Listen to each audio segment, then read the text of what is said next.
Congratulations! You just signed up to one of 40G School of Photography courses. I'm Alex Koloskov, the founder.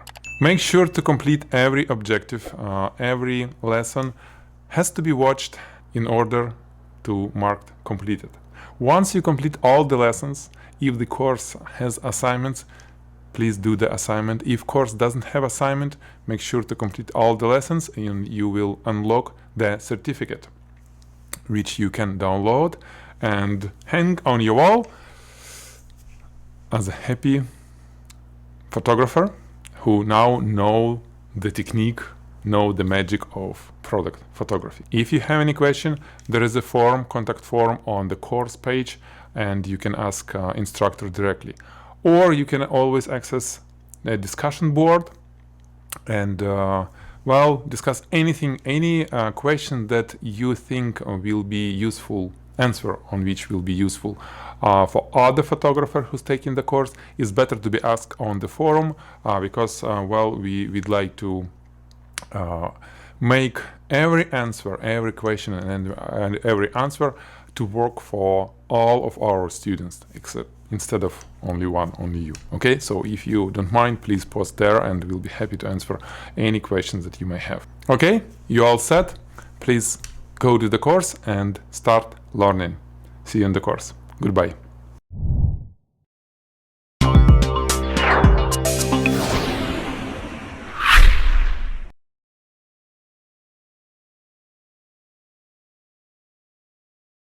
Okay, so we have a table, we have a subject on the table.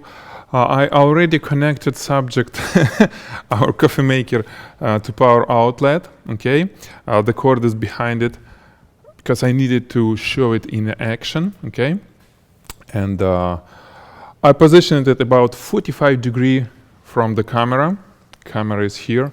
I'm going to use large format camera. Okay, with a macro lens, 120 millimeters macro lens, Schneider macro lens. And the settings, shutter speed, all this, it basically not really related, but it's maximum 500 of a second shutter speed, f11 for this lens, but again, when you will be shooting with 35 millimeters or with different lens, it may be quite different values. I shoot at specific depth of field, specific aperture to get whole subject in a focus. Okay, and let's build the light and stop, because I'm not starting from shutter speed, I'm not starting from aperture. Never happened like this. I start from creating a look. Okay, the look that I have in my head. If you've seen other courses, like beautiful course from Team Co for major project, you'll see how other photographers like Tim starts from visualizing the concept, creating a clear picture, digital picture, then it can be printed, of what it's gonna look like. For me, it's a little bit different. I put everything in my head, because again, it's not a real advertisement shot. For real advertisement shot, probably the art buyer will have some good ideas of how it should look like, and either together or it will be brought to photographer or created together with a photographer. That visualization should be there. For me, it's here in most cases, because I shoot educational materials most of the time. So I just need to see it on the on the tethered screen. Okay. So we have two sides, completely glossy, two sides of this coffee maker. We have front side, which is glossy as well. I'm not going to start from creating reflections on it. What I want to do, I want to create a spot, the reflection, which will separate our subject from the background. Okay, this is kind of first thing I do.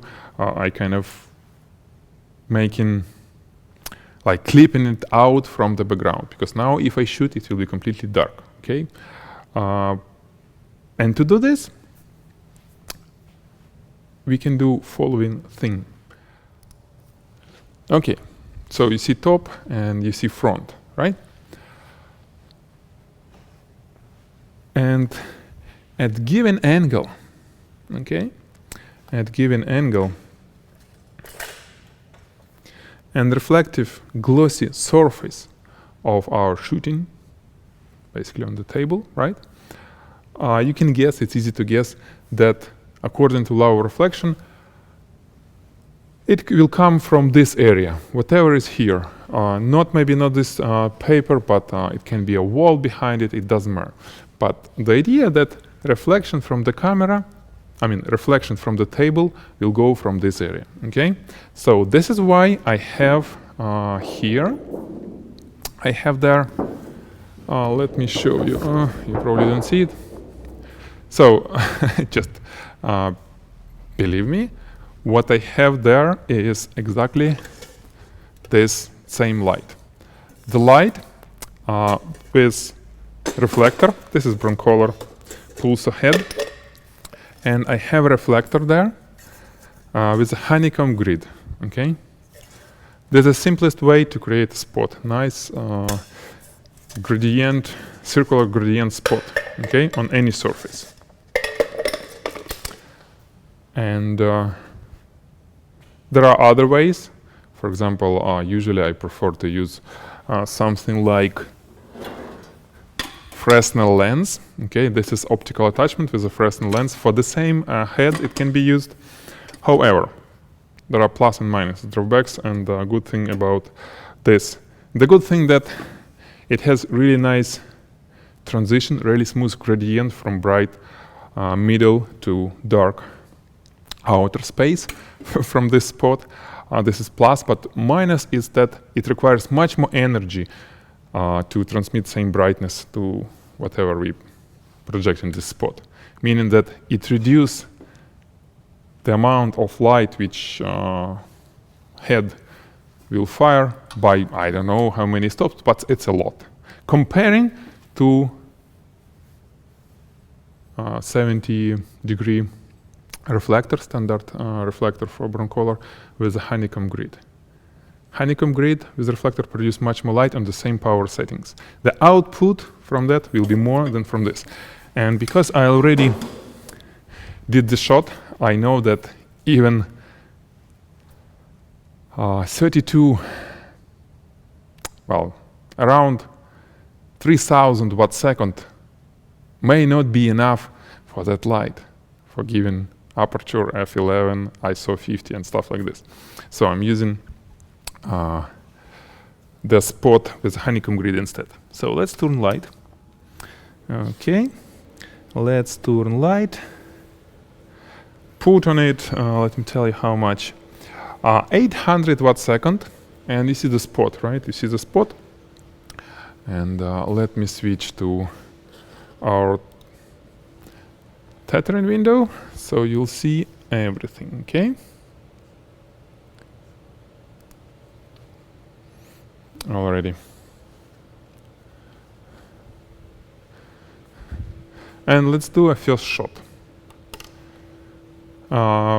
I have here connected to the camera, attached to the camera, to Cambo Ultima D, Cambo Ultima D, a large format camera, great camera. I think it's basically same league as CNR P3 camera, so it's really great. All geared movements. It's beautiful for product photography.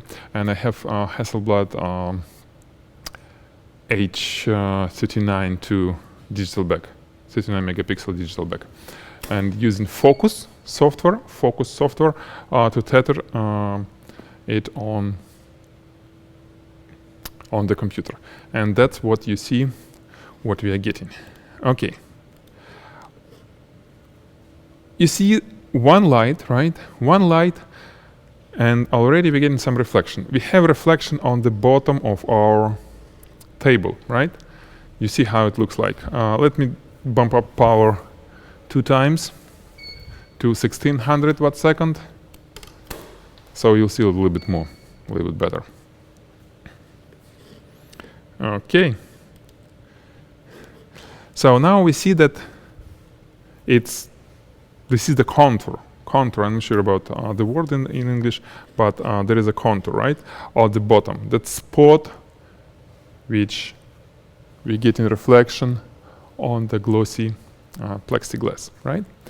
And we also have some reflection on top of our coffee maker.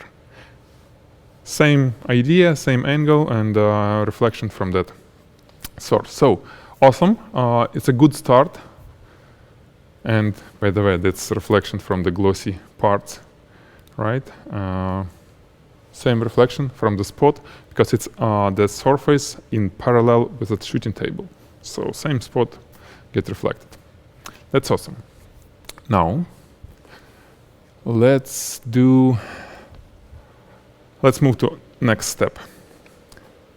Let's start from highlighting probably the most interesting part of it, this side, right side of our coffee maker, which will be visible on the camera. This side won't be visible, this will be. And let's do our kind of easy way. I have a strip box here, right? Nice, so I'm pointing strip box, light number 4. Let me turn on light number 4. Okay. And do a shot. Oops, I need a cock shutter all the time. That's not convenient, so I'm looking forward to replace Copal shutter with electronic shutter. There is a Relay, there is a Schneider, and Sinar. But Sinar, I think, works only with Sinar bags. Anyway, so boom, we got something. What did we get? We got lots of light and reflection on that glossy surface. And this is direct reflection from our strip box. And we can move it. Oops, of course, we can move it. We can play, by the way, a little bit change and it turns completely dark, right? It still fires. You see the position of that light, right? Do you see the position? Right? It sits here, but it's completely black because it's a mirror. It's a mirror here. And if we miss the reflection, it looks like reflection coming from here. We cannot highlight it with our softbox. Just because, well, it's not diffusing any light. It gets you direct reflection from particular place in around the shooting area. You're getting direct reflection. It's not diffused. It's quite different. Again, this is advanced course. I'm not going to cover, the idea of in the difference between matte surface and glossy surface. Go to level 1 and level 2 courses. It's covered there really well. So we need to do something. And of course, we can find the right position for this to get a reflection. By the way, with view camera, I can always look like this, putting myself behind the lens because there is no viewfinder, or I can always use live view for this. Okay, but we're not going to use live view right now, just because it will be easier to shoot it directly.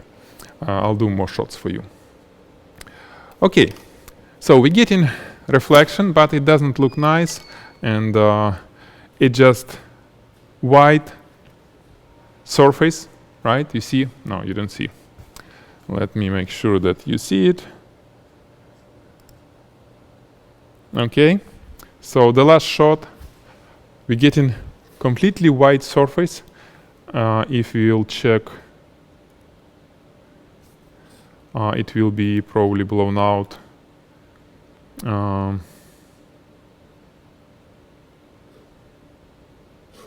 Yeah, highlights. So if you turn highlights, you see it partially overexposed, partially not. But the problem that it doesn't look glossy at all. It doesn't look glossy to us. To make it look glossy, we need to do two things. We need to make sure there is this bright area and there is a dark area. And because it's flat, we also may need to add some nice gradient. So 3 things to make it look nice: bright, black, and a gradient. How do you create gradient? You know it. You know it. Of course you know it. You should know it. We're using diffuser, and we place it between our light and subject. And with our light, we create a gradient on the diffuser. Okay? So this is what I'm going to do.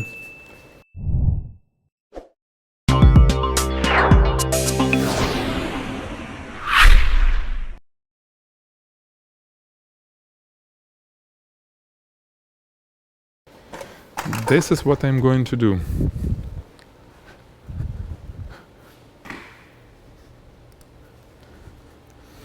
I'm going to put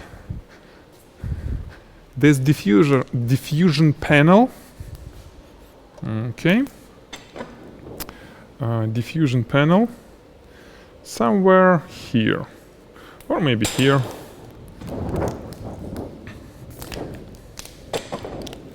Okay. And then I just can try to create some gradient, position light behind it with some angle. So it's not highlighting all the surface uniform way. It's not uniform, it should be some gradient. Okay, so you see there is a gradient going on, right? It's a little bit brighter here, darker on other area. And it starts looking glossy, especially top part. You see why?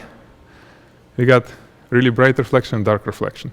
The bottom doesn't look, the bottom of that surface doesn't look glossy. But the top, where we have this black and white, look glossy. Okay? Let me give you my thoughts about how to create a gradient, which way to put that gradient on that surface.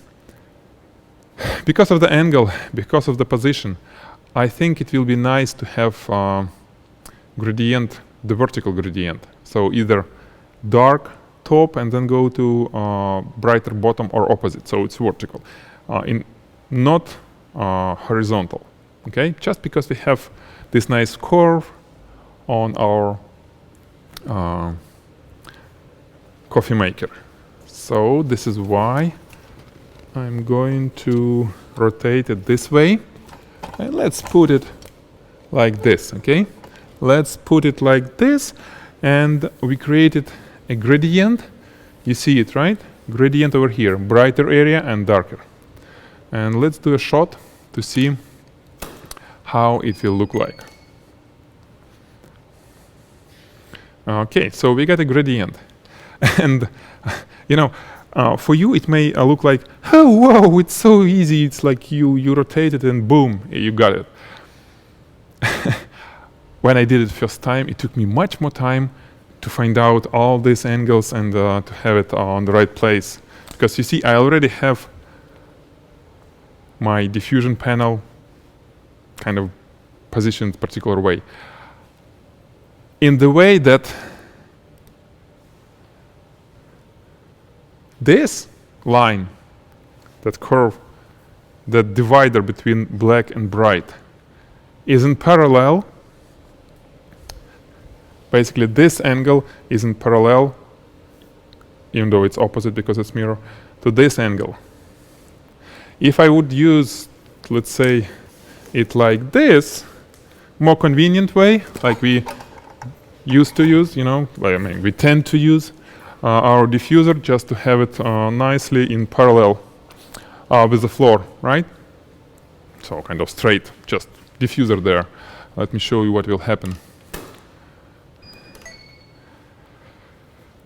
You see what will happen? Examine the top of this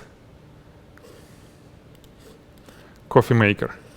That's immediately we don't have straight lines. It's like, well, the lines is not straight and it doesn't look nice. So it took me time to, you know, to set the angle. And of course, when you will shoot a subject like this, it will take you more time than I just kind of showing you like this to get nice angles and nice reflection. But you see, I'm not hiding this for you. I'm not saying that it's kind of was completely in one move. No, it took me time to figure out all those angles. Okay, let's try to put it back. Again, maybe not that easy. Yeah, you see, it was better, and now it's a little bit different, a little bit.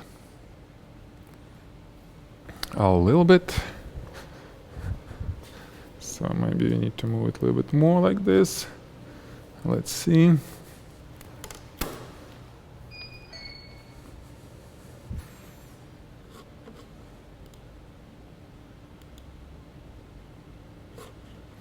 Okay, let's call it okay.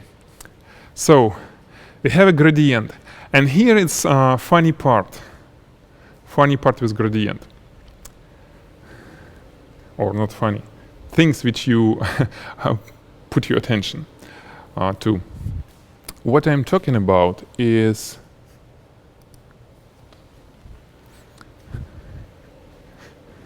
this surface, okay?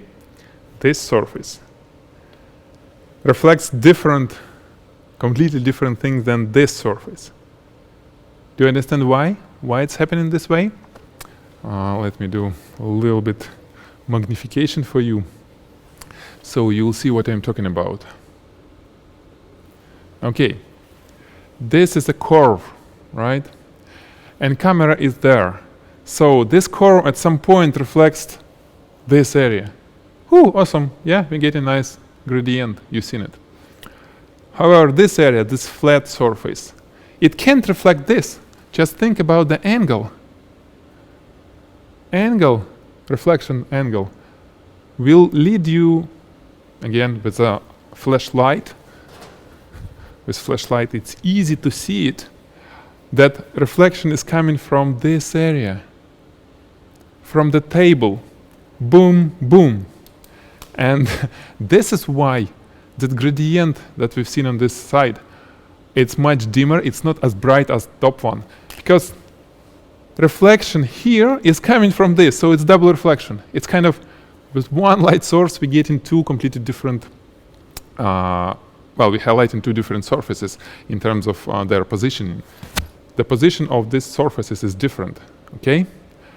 So this reflects, first the reflection coming to the table, to the glossy table, thanks it's glossy, and then we see the reflection on this mirror, okay? This tricky. That was a little bit tricky. And if we go back to our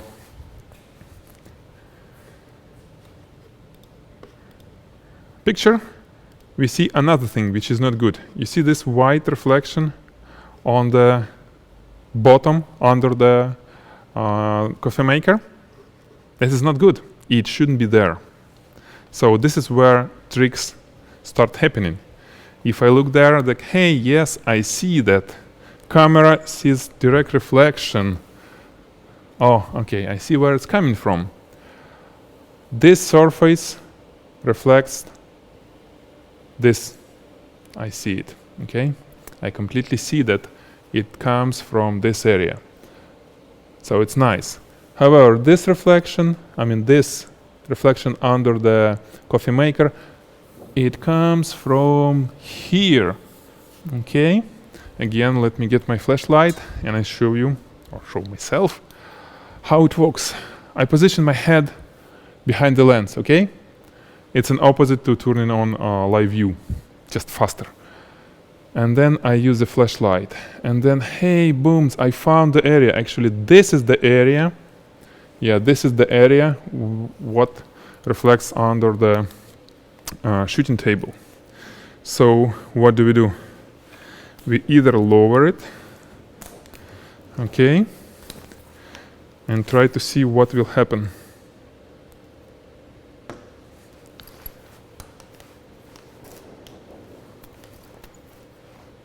Okay.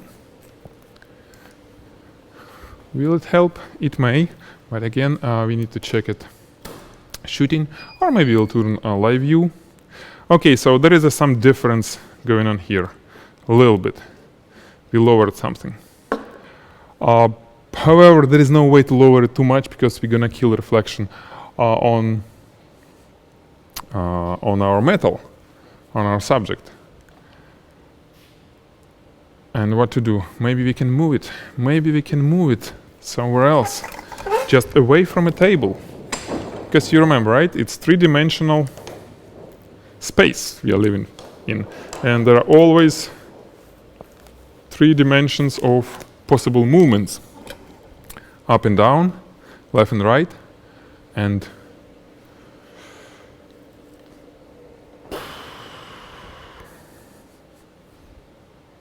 I lost how you call it.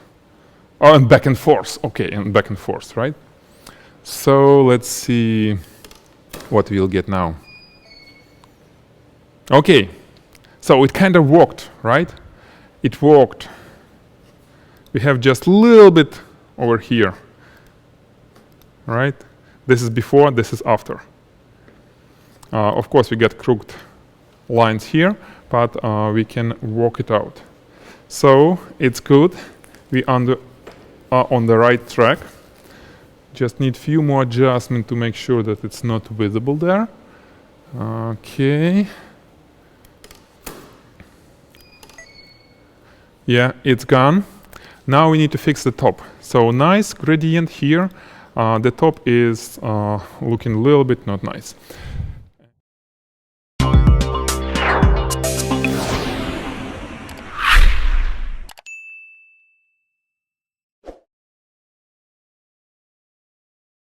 And again, where is my flashlight? Where is my flashlight? By the way, a really cool thing is to have a card. There is a shooting card that I got. Really nice. Lots of props, all stuff. It's on the wheels.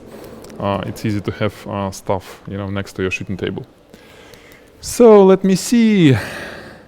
Where this is the top and we have a gap somewhere here.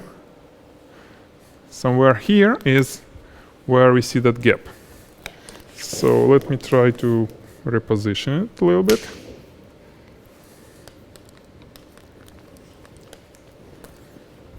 And try to find the better way to make it look good for us. Okay.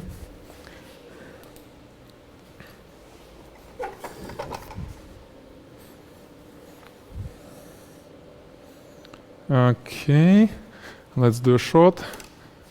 The light behind the diffuser not on the right place, but it's okay. Nice. Almost nice. Just a little bit.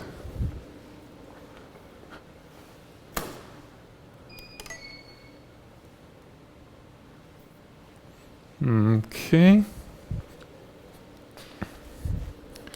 Where is this coming from?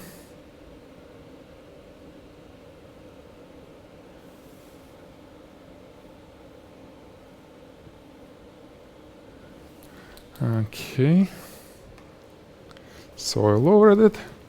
You see how much time it took me to readjust things back? I kind of did this torture to myself and a little bit to you, just to show you, the real process. Because in most cases, when you see the tutorial, everything is already preset. Photographer just moves stuff and it's like boom, boom, boom. I try to teach you different. I try to give you the real workflow, the real struggles, real issues. So you see we played, now we got nice reflection, bright reflection, direct reflection from our diffuser over here. And then this is nice reflection from the shooting table. Okay, and actually it explains why those two gradients are in opposite direction. The top gradient from bright to dark, and then the bottom gradient from bright to dark, but it's in opposite direction because there is one more mirror for the lower one, so it flips it. Every time it gets reflected, it flips. Otherwise, it will be same direction for the gradients, right? So it's kind of cool. And about being glossy, you see, this looks glossy. This looks glossy because we have bright and have dark areas. You know, there is a groove on this side. So it's pretty cool. It looks glossy and nice. And we also have some gradient here with some divider. Actually, there is a divider between direct reflection and reflection from a table. Even color temperature is a little bit different. Of course, because table, it's a black plexiglass, it kind of changed the color temperature of the reflected light a little bit, okay? And to fix it, you know, for this subject, it's kind of easy because the subject is basically black and white. There is no other colors on it. It's either glossy metal, chrome polished, or black plastic. So we can almost turn it to black and white on the post-production. Okay. Now let's work on other part on this side. And there is a flat surface looking right directly to us, and it should be a reflection somewhere on this side. So let me switch to this, so you'll see a little bit more of what's going on. And again, I have spotlight source here, and the idea is to highlight the front of it with it, okay? Light number 2, I'm turning on light number 2, putting relatively low power to it, 200 watt second comparing to 1600 on the back, and 800 watt second on that light. So when I do this, we have this spot on. Interesting sounds from broncolor. I don't know why, but sometimes it happens. So you see, we got nice reflection. This is actually the glass. This part of the subject, it's a glass, okay? It's a plexiglass. And because it has, you know, like zigzag type of thing, direct light highlights it. And again, behind it, there is a chamber for, you know, coffee buckets, whatever, which goes there. So it has, it reflects light from the back, and we see it. We start seeing it, right? Oh, you didn't see it. Come on. I'm sorry.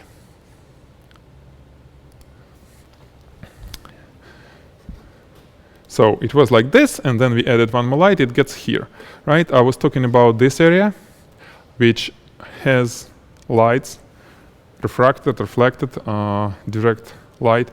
And we also, if you see the difference, has some reflection here. All is nice, but this piece, which we try to highlight, we get only one little piece highlighted.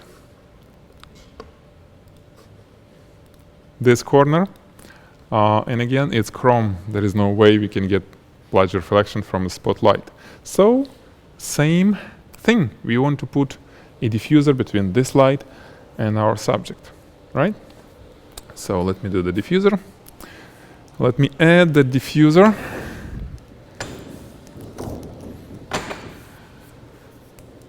And we are using this collapsible collapsible screen with Savage plastic, same screens. It's much, well, it's really easy to position them. Let me show you how it looks like. You see on this connector to C-stand, which can be rotated, and the screen looks like this, okay? The screen looks like this. It's kind of cool. So, let me put it back.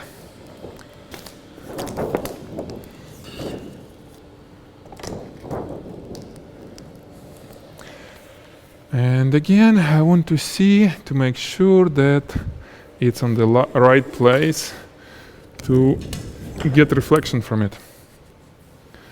Okay, let me show you what is going on. Here we go. We start getting some interesting reflection, gradient reflection. nice and smooth gradient reflection on this part. And you see why it happens, right? Because we have a spot. We have a spot relatively close. It's 20-degree honeycomb grid. So it's small spot, and the rest is not really highlighted. And somewhere corner of the spot gets reflected on this piece. We can always move it a little bit. Let's say if you move it closer, we probably will get brighter spot. You see the difference, right? From this to this, we're getting brighter spots here, and it kind of look nice. Again, it shows us that it's glossy because there is dark parts. And here and here, kind of nice. Okay. So we fixed this part. Not maybe completely, but it looks interesting. Now what next? What can we do next? If you look at top of this, you see that there is buttons. They kind of relatively visible, and there is some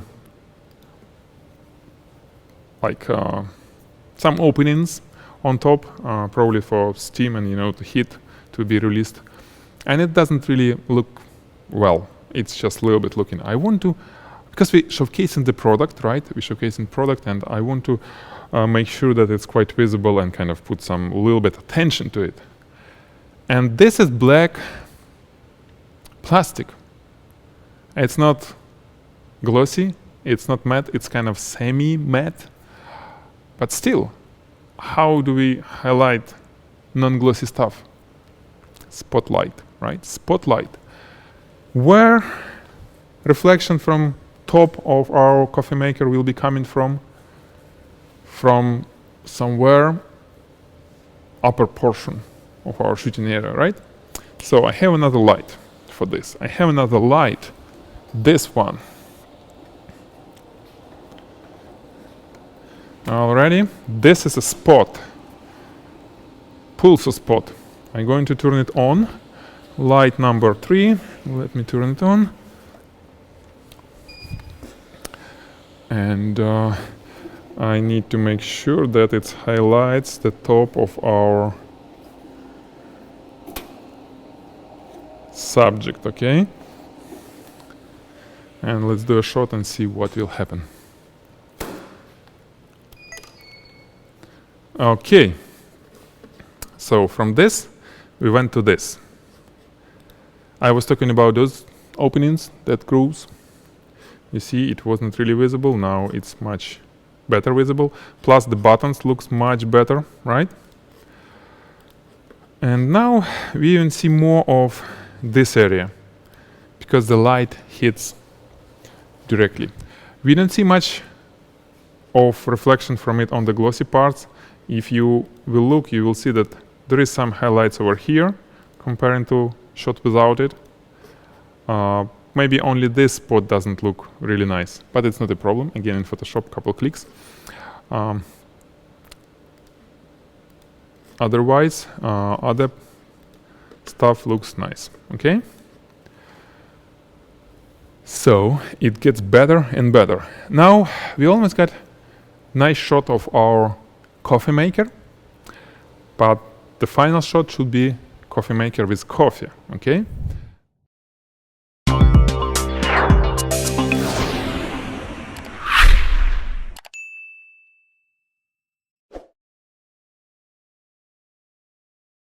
Coffee prepared yesterday, and yesterday when I was doing the final shot, I was making coffee with it and drinking it, so I was a little bit, it's strong coffee.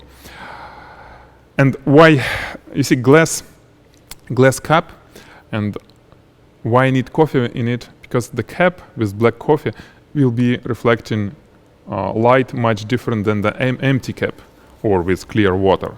So when you will be shooting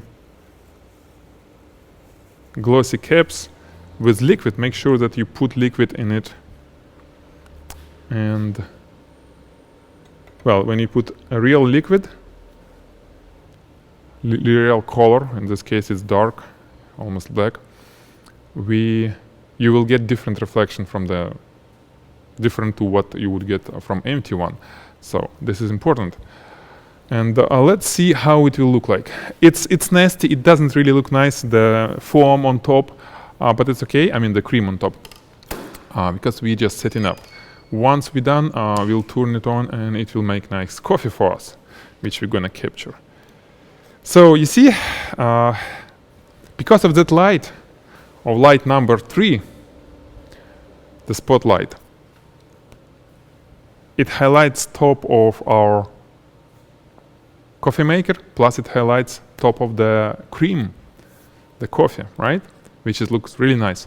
Without that light, without light number 3, it will be quite different story. This is without, right? Quite different story. Not much difference for the coffee maker, but huge difference for the coffee cup, okay? And again, when I was shooting very first time, it was natural way to think, you know, how it's going to be highlighted. When we have something with a top surface to be highlighted, like that creamer, and the camera on angle, like from shooting from top, of course, the natural way to think that we need to highlight it from top. So the light is really on top and it highlights it. Spotlight, okay? Awesome. Now,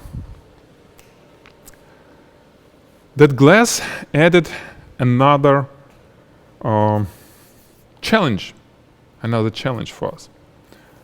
Let's do a shot. Well, let's switch to.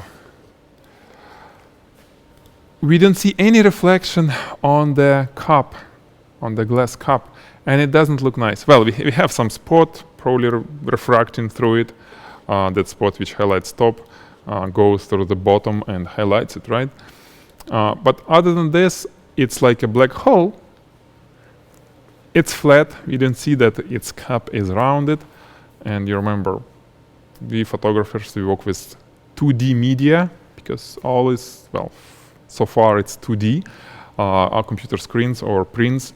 I need to make sure that all our subjects, whatever we shoot, has the volume look not flat. And to make it look like this, if it's matte, we use shadow and highlights to give the shape. Again, it's part level 1 course, beginning, starting in studio photography. It's great explanation there, and I show in practice how to make the volume from any subject to make it not look flat. Here, because it's glossy, it's a glass, we need to do a gradient. So highlights and shadow is only a reflection from the diffuser where you can have highlights and shadow, okay? And where reflection will be coming here? Given the angle, we probably can put something maybe on this side, but it's already occupied space and I don't want to kind of change nice gradient which we're getting on this kind of head of our coffee maker. So I'm choosing this place because it's empty. And this is why we have this one more strip box. And you see all strip boxes, spotlights and strip boxes. In most cases, for product photographer, it's enough. You may not need squares of boxes, large of boxes. You definitely will not need umbrellas, but what you will need, strip boxes, diffusers, a lot of different sizes, and spotlights. And it will give you 99%, it will cover 99% of shooting situations. So, light is here. Bam. The light, this is, you see, it's not a broncolor. For now, I have 4 heads used for broncolor, and one more head is there, but I don't have softbox for it, so I'm using different light. But because it's Einstein and it has color mode, meaning constant color temperature, it gives same color temperature as a broncolor, which is great. Plus, it's built in optical slave, so it pop-ups just based on the light which pop-ups around. Okay, so what do we get? We did get a tiny reflection from this strip box on our glass. It's better than nothing, right? But it's definitely not enough, at least to me. It's just a line. It's not giving us a shape. You need to shape. How are we gonna get a shape? Diffuser. Let's call our saver diffuser. Why I'm talking like this? So here we position in our diffuser. Okay. We probably need it lower in this case. And let's see what can we do. And we position the light. Okay.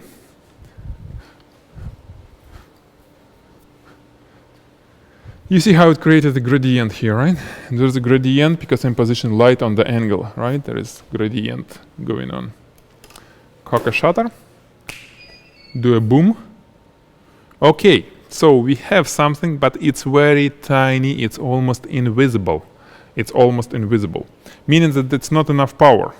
So I'm going to adjust it, maybe get closer, right? When we're getting closer to our subject, we are getting better chance to give more light to it. Plus, I can always try to bump up the power of the light, okay? It was about 400 watt second, now it's a maximum 640 watt second. Okay, for this Einstein. By the way, Einstein, it's great power, 640 watt second, but comparing to broncolor, it's nothing. Because it's maybe not enough. Okay, so you see, we got some interesting stuff. We got nice bright reflection from this new diffuser on our metal, right? You see it here.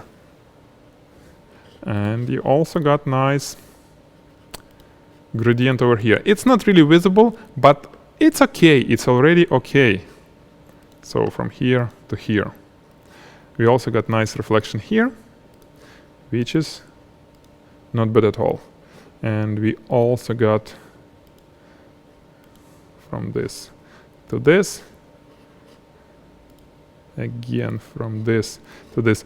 We got nice reflection here, right? On the base of our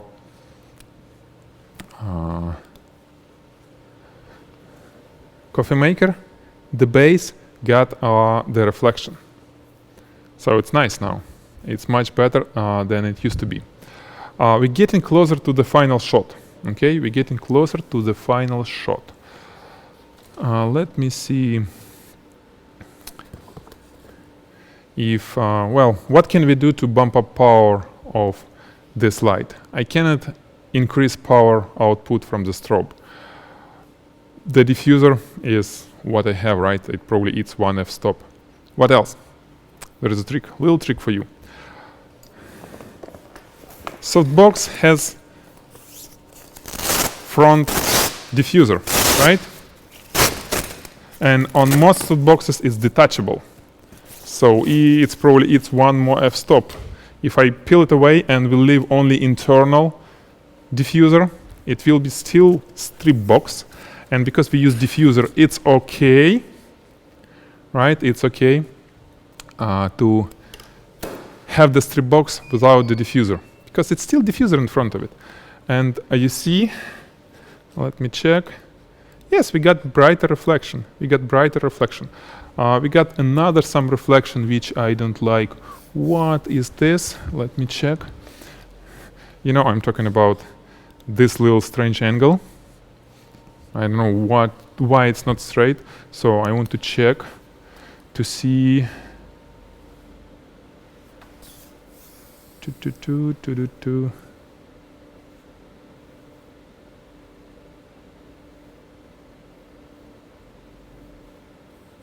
So this is kind of strange. Okay. You know what's funny? What's really funny? Now I see. The reflection on the glass is a reflection from the table. And I just found it. Oh, cool. It's a reflection from the table. Of course, glass cup coffee cup is a little bit like this. It's a cone. So it gets reflection, according to law of reflection of the angle, from the table. So what do we need to do? What can we do? I can try to get closer to it, right? Get a little bit higher and make that reflection a little bit stronger. Okay? Make that reflection a little bit stronger if it will be possible. And stronger reflection, we just need to probably change the angle of our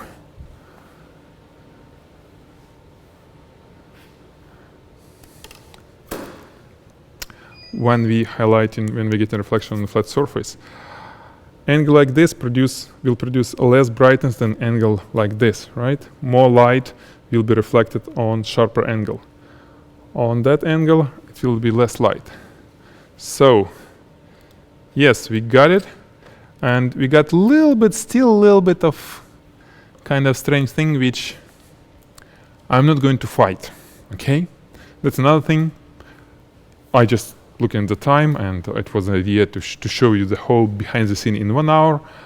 Time is run out, and we can kind of translate this to, let's say, customers sitting, art buyers, and kind of, oh man, it's already 5 hours, and it should be done.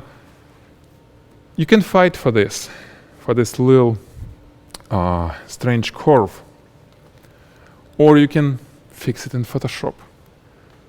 It's a black coffee and bright, and if you have vertical line, then it goes a little bit like this. In Photoshop, it's much easier just to cover with, make it straight. Just paint it or whatever. You use pick up color, and so it's easy, okay? And Photoshop may save you time, and will make you look actually better.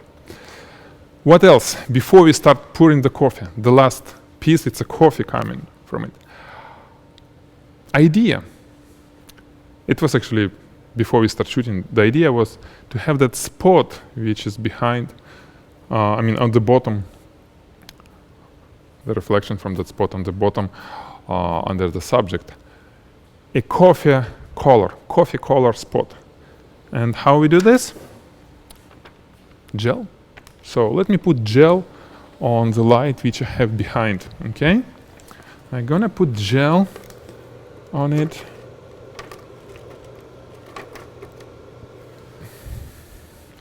And you see that spot behind become orange.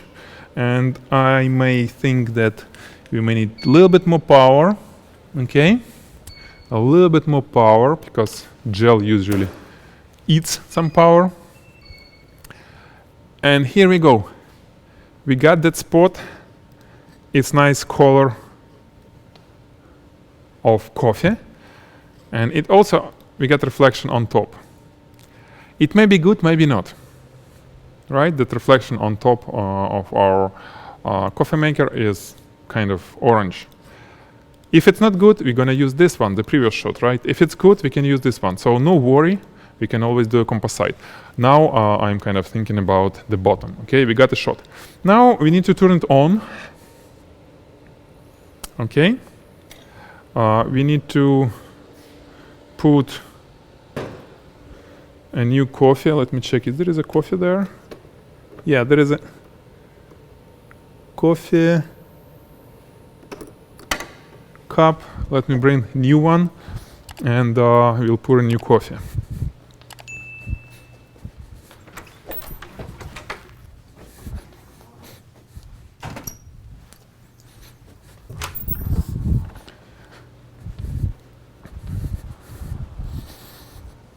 Okie dokie.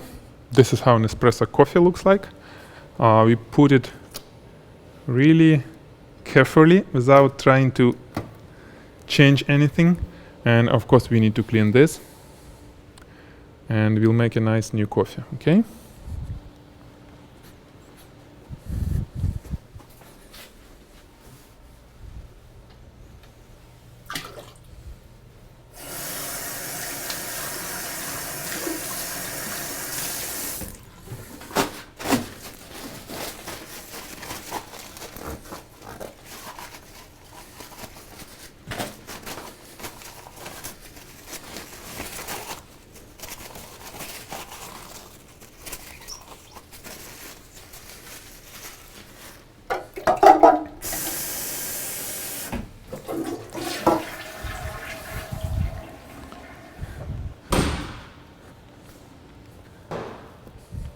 Okay, so we got nice clean cup. We positioned it where it needs to be. Okay. Coffee is ready. We are ready. And I'm pressing long coffee. Okay.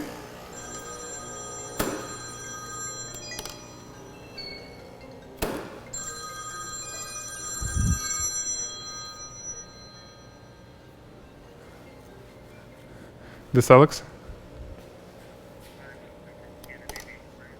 Hi, yes. Sounds good. I'm there. Okay, see you soon. Bye.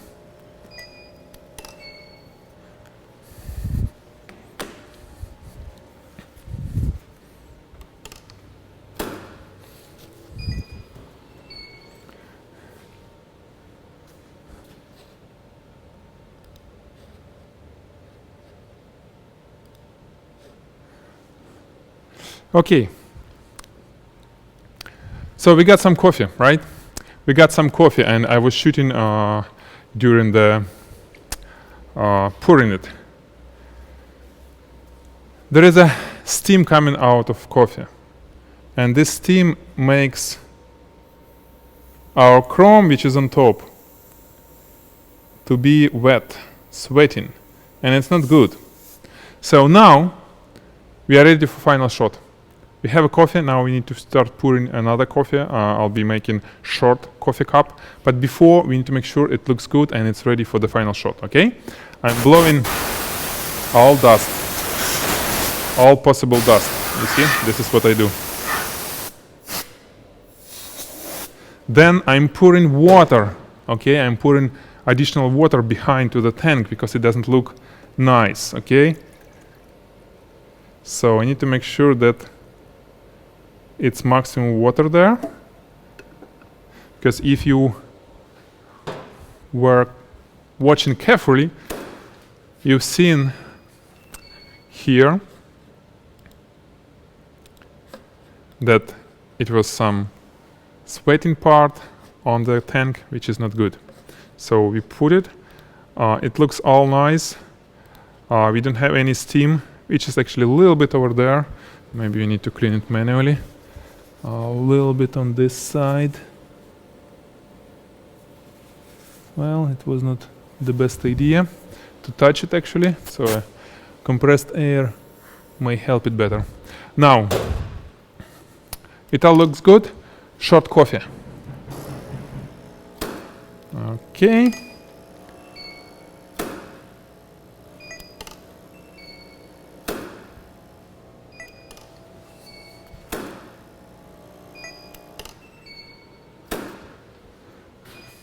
Here we go.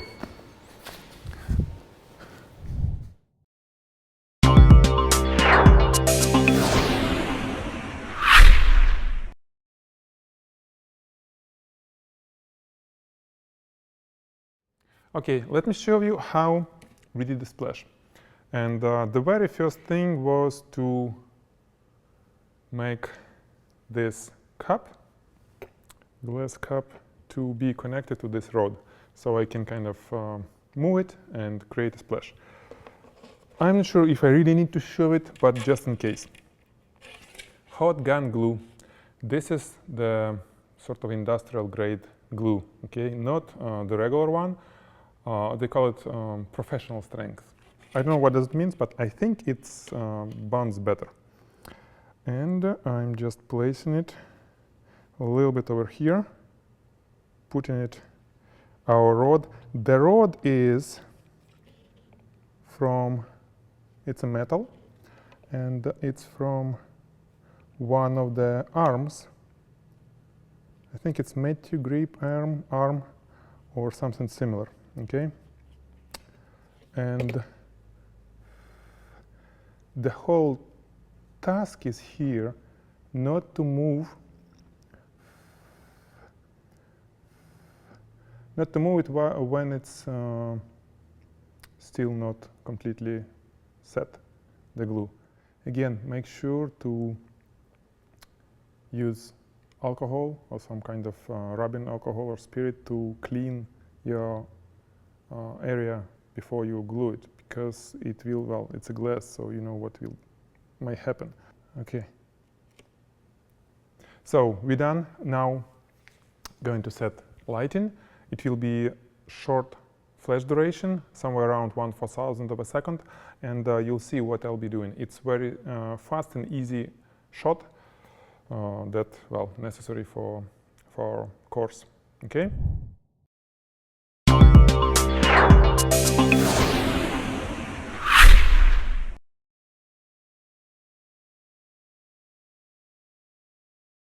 Okay, now we're ready for this very quick splash shot.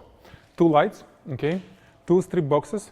To increase power output in lumens, meaning that basically not by increasing power of the power of the strobe generator, but I just removed front diffusion. That means that more light will come out from this strip box. On both the same, okay? I need to make sure that we have a relatively short flash duration, because it will be splash, and short flash duration happens on most of lighting systems on lower power settings, okay? So right now we have 1/4000 of a second flash duration. Shutter speed will be 1/200 of a second, sort of X-sync, even though with Hasselblad we can go higher, but we're not going to do this. Then I'm going to use a real coffee. I'll pour it into our, how you call it, thing, and I will do that kind of rotation, movement, so it will be spilling all around. Okay, let's make sure that we are in the focus. Please shoot, Irina. No, just click. Awesome. Thank you. We're going to see if we are on the focus. Not myself, but I want to see if the glass is in the focus. Well, relatively on the focus. We shoot in f/16, okay? And well, something tells me that we need a little bit more light, so I'm going to increase it a little bit. Okay. I think focus was somewhere, let me check, yep, here. Let's do one more click. Nice. Okay, a little bit more light. So we already have this shot, so I'm not going to spend time, you know, to set right focus, all this thing. You understand what is going on. Camera is on manual focusing mode. We have preset the focusing point. That's where I need to do my movement. Just showing you how we got that shot, okay? So pouring it, then standing a little bit away, okay, and doing this rotation. And the person who will trigger, because we use kind of human trigger, there is no electronic devices, we don't trust them. So Irina, she's helping me, she's gonna trigger when it will be splashes coming. It's not that easy, but we'll try, okay? So Irina, you ready? 3, 2, go. A little bit later, but I think you got it. Let's see. This is our very first splash. Or a little bit, well, yeah, a little bit late, but it's okay. You know, guys, what I just found, that I was wrong about doing this right in front of the camera. I need to be on the side, of course. I need to be on the side. So, you know, Irina, let me do this. We have only one portion of the coffee. So I'm going to trigger myself. I hope I can get it. And to make it a little bit easier for me, to trigger, I'm going to use mirror lookup feature on the camera. That means that it's instant click, instant. There is nothing gonna move. Camera is ready. I'm hitting the button and we're getting click. Okay. So I shouldn't be behind because we need just a black background, and it will be like this. 3, 2, 1. Okay. So, woohoo.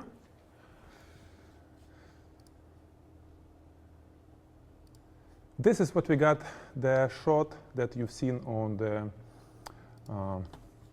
this one.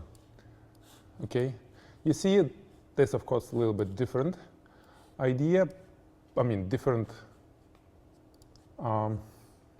result, but exactly the same technique.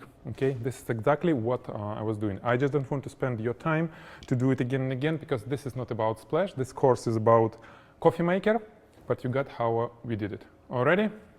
Awesome. Let's move to the next lesson. Bye.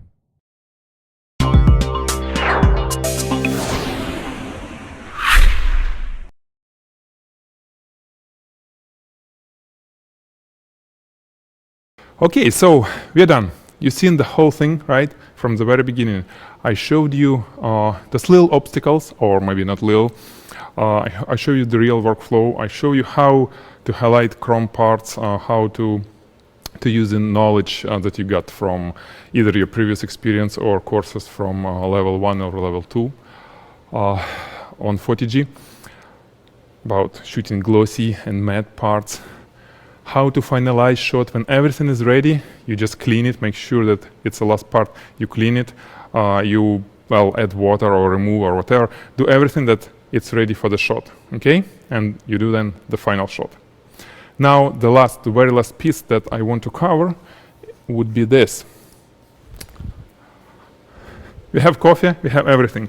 You remember about reflection on top of our coffee maker from that colored spot? Now I want to make it without that colored spot, okay? And I'm turning off that light.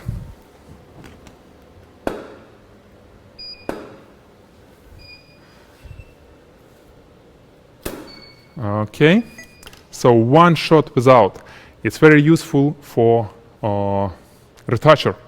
If he needs or she needs to retouch, sometimes you need to, when everything ready, do shots without some lights, okay? Because sometimes you have some parasitic reflection, sometimes things which fixes one part may be kind of screwing up other part. So turning lights and shooting it with one with each light may help, well, give you more shots for compositing, for making a composite and making a nice image. Okay, so we're getting it like this. It's awesome. And the last part is to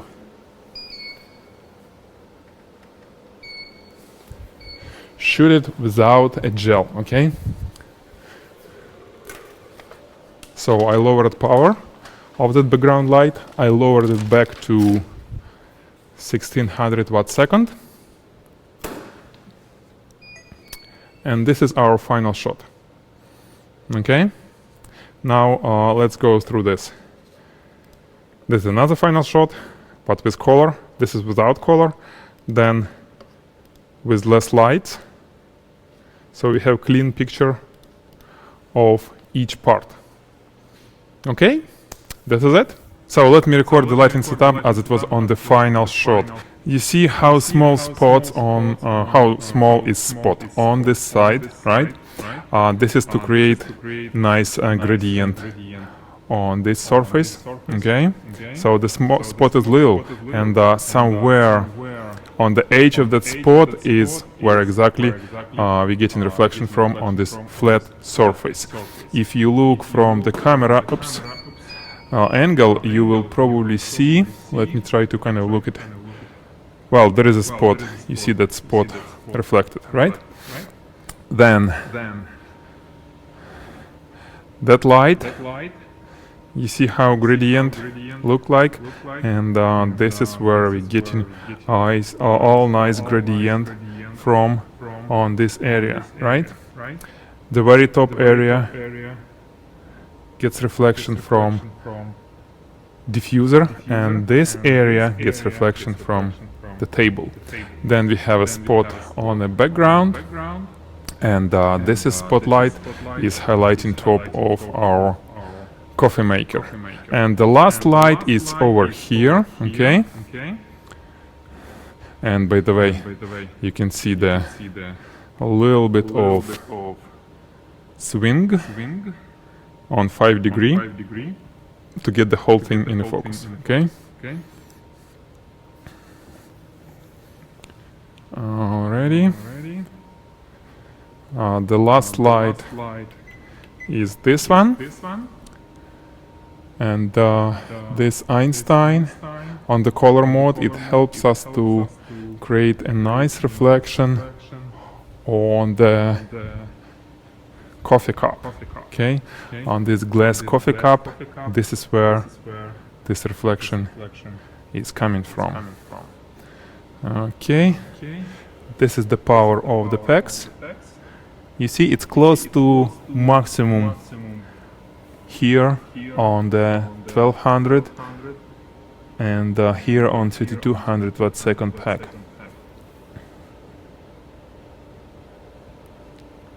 So 200 watt second and 800 watt second for light number 1, this light on the background, and light number 2 for this spot. Of course, background has much more power. And these two lights has 800 and 400 watt second power distribution, where 400 watt second goes to this spot, number 3, and 800 watt second goes there, right? Because it's kind of double reflection, you need much more power on the diffuser. Okie dokie. So this is walkthrough around the lighting setup.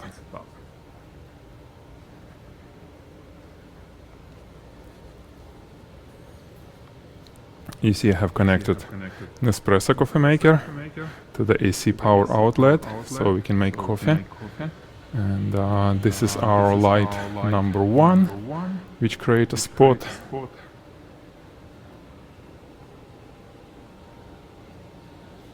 Alrighty. So now you've seen everything. We are done. As usual, if you have any questions, post on the forum for this course, and links is under every lesson. And well, looking forward to see your shots. Already, it was Alex Koloskov from 40g.com. Bye.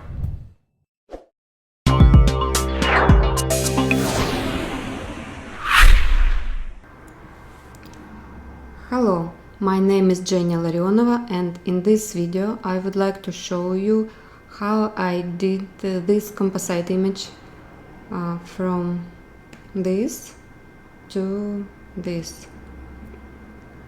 Okay, let's start from our hero file of this Nespresso machine, coffee machine, and I open it in Adobe Camera Raw, and here's my settings.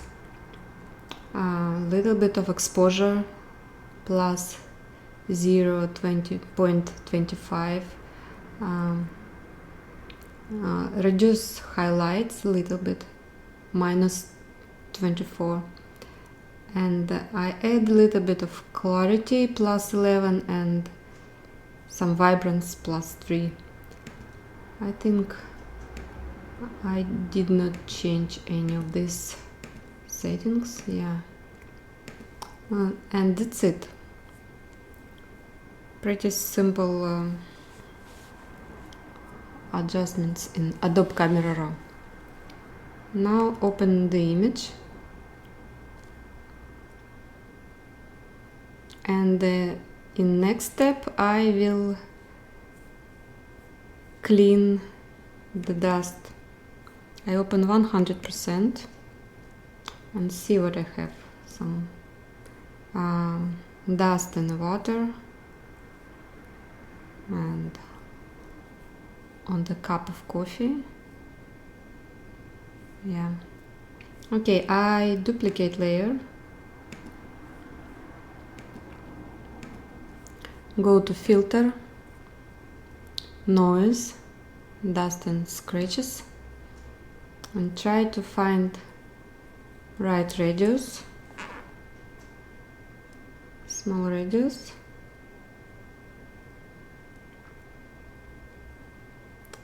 Here's checkbox preview, you can see what you have. I think it's too big radius.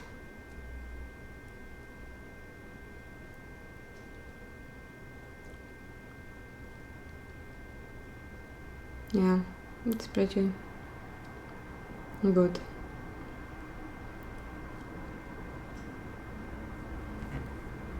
Click OK. Create a black mask by holding Option on Mac or Alt on PC and create add layer mask.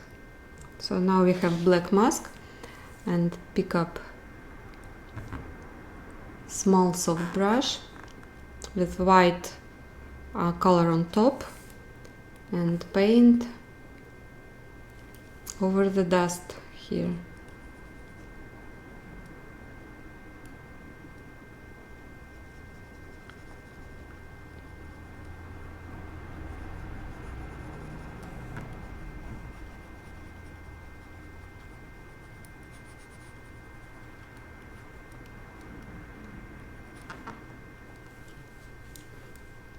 Okay, here some boxes, I think we don't need it.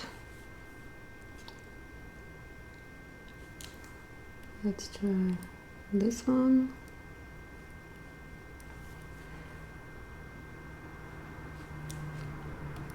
Here some dust.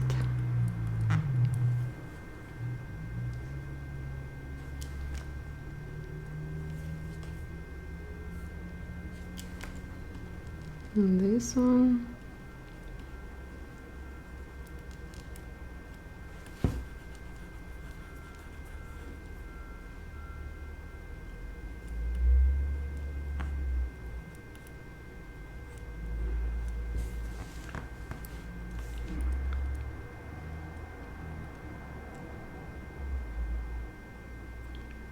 And now we can reduce some bigger dust or some spots. So I create stamp layer, Command Option Shift E, and then go to Filter, Noise, Dust and Scratches, and find bigger radius.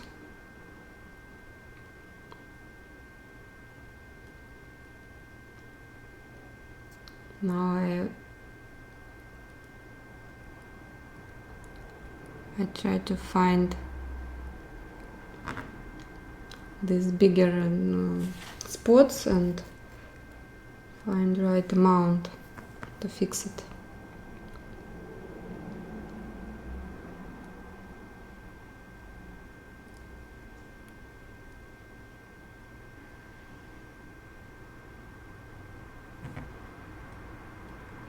Okay, something like this. Click OK. Create a black mask again.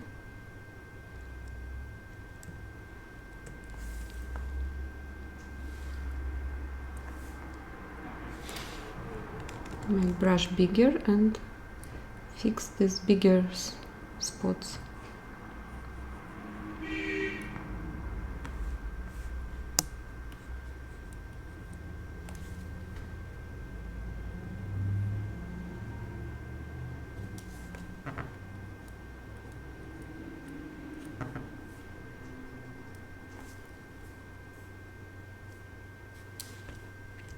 Maybe in this on the background.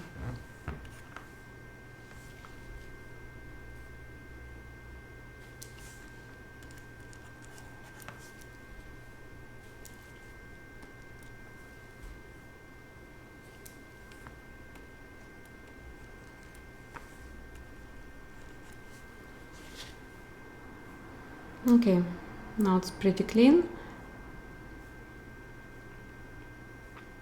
And I will show you my next step.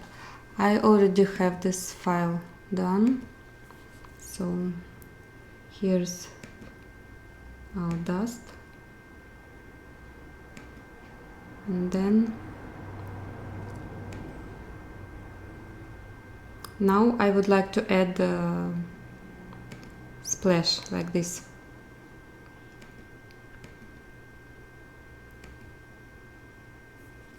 So I am back to my previous file.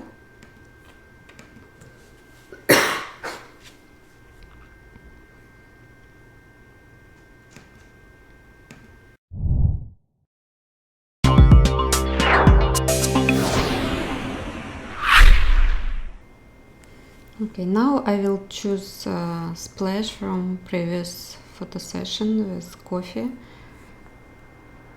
Open in Adobe Camera Raw and see what we have. I just add a little bit of exposure, reduce highlights, add more whites, add clarity and some vibrant saturation. And then I go to hue, saturation, luminance settings, and I added saturation to red, orange and yellow to make it more look like tea, look like coffee. And some adjustments in hue, just red, orange and yellow, just plain to make it yeah, you can see I just add more coffee look to the splash. Then I open image, and now I need to cut it out from this not so black background. Let's try to use quick selection tool.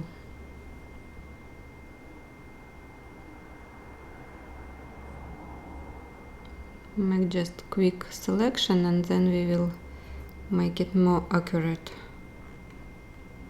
Now just quick.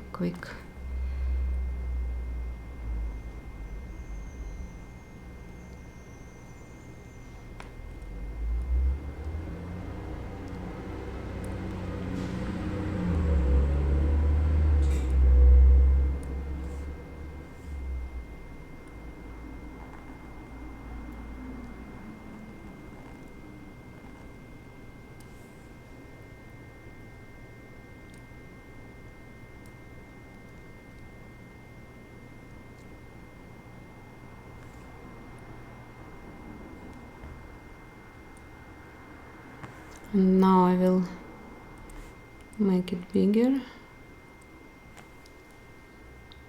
and do more accurate.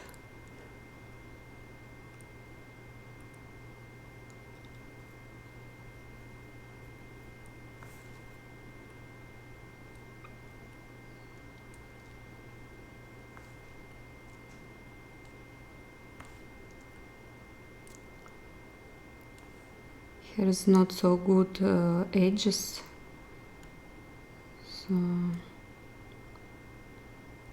we'll try to do it our best. Sometimes we need to click minus and make like this.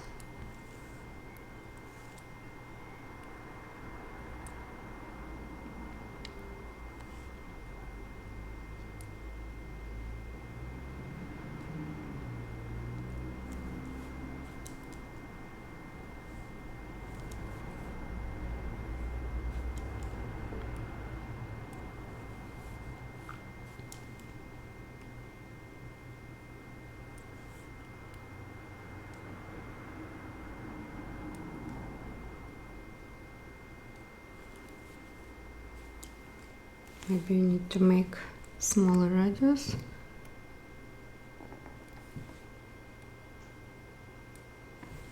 Make it more accurate.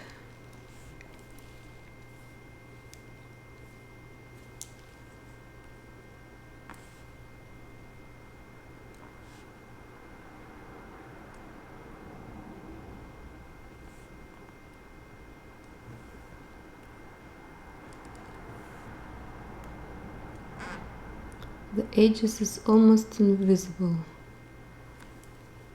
so the tool works really good for this kind of edges.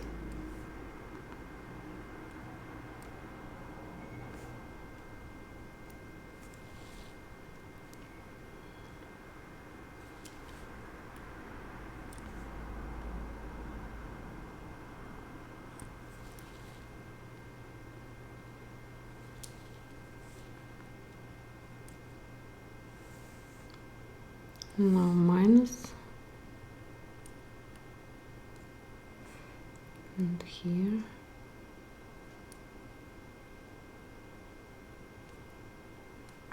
Sometimes it's not so good, but we'll try. Yeah.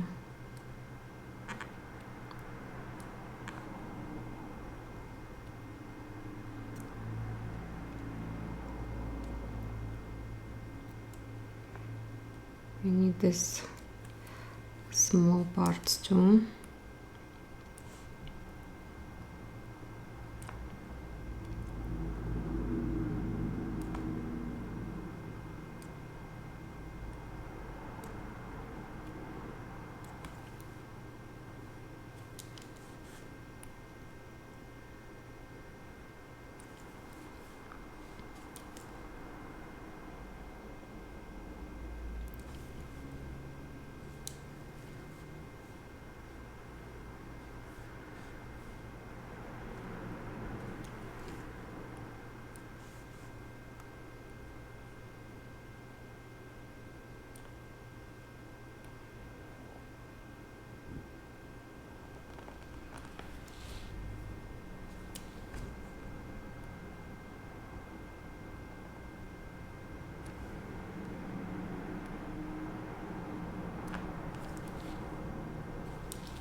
Here is almost invisible.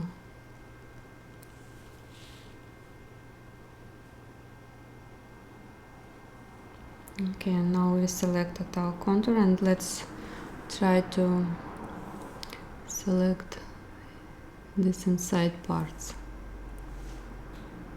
It's not so good working, but we'll try.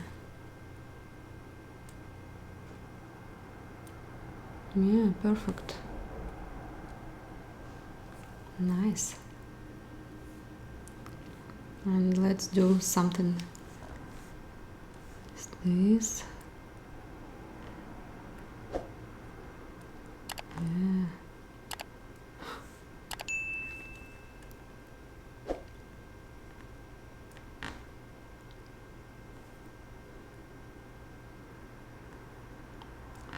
I think we need to cut this big space and then, oops, what happens?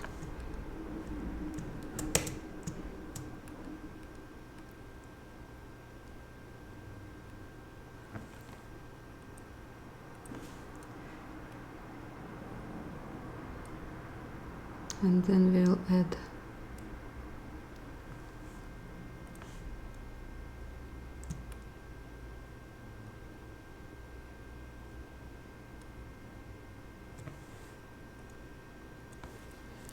now we'll add selections.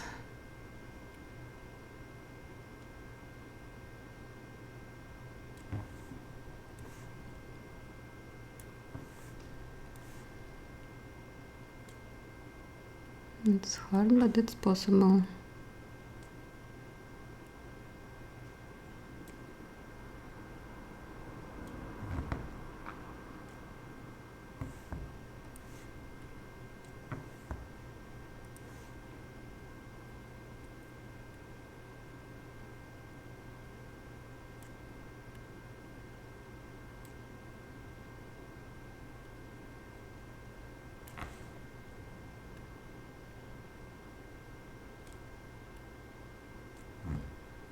And just step by step we can cut it.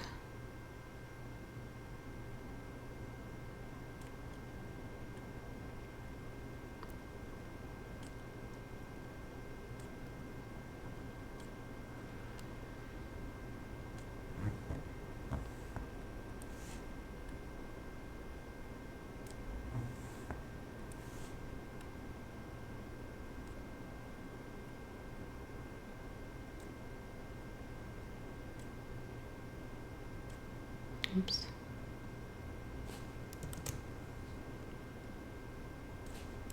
Okay, doesn't want this.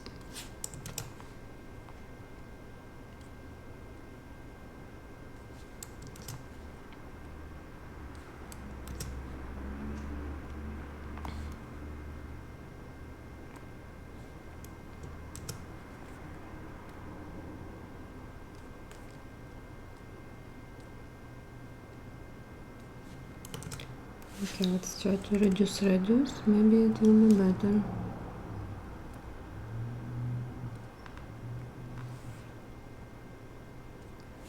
Doesn't want to cut it.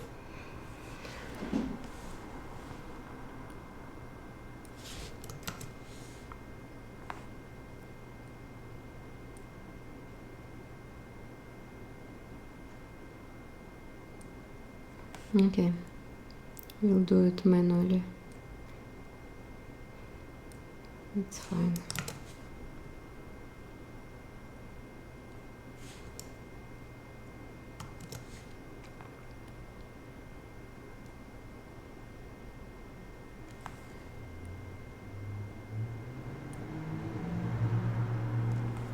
Okay, here is our selection.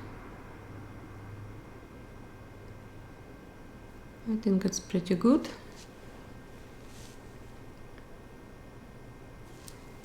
Now we can add some more splashes, and this part will cut manually. Okay, I create mask. Oops. Just mask. And move it to our coffee maker. Now what I see, the cup looks smaller than our actual coffee maker. So I decide to reduce coffee maker size to match our cup. But now I would like to rotate it a little bit, just reduce opacity and try to rotate it to match position of our hero cup. I think something like this. Okay, click enter. And now I would like to make stamp layer from our previous shot. So I unclick our new cup and click Command Option Shift E, make a stamp layer, make it a little bit smaller.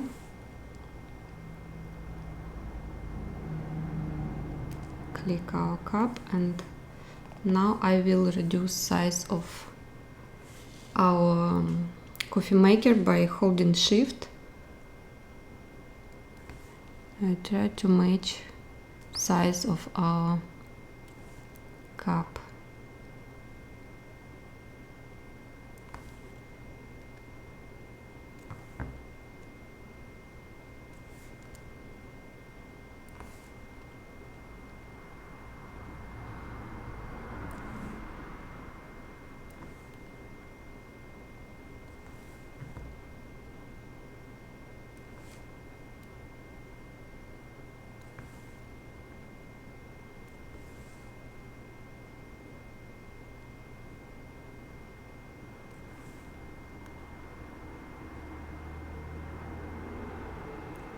Okay, something like this. We'll check bigger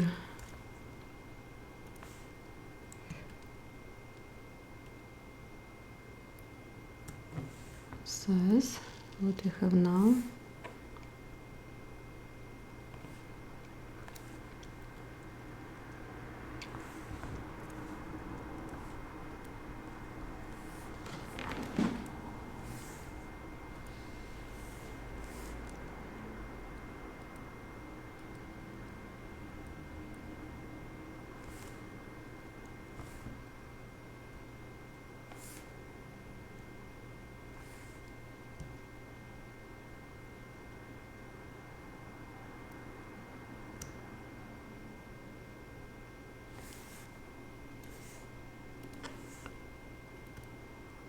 Open 100%. Let me see what we have.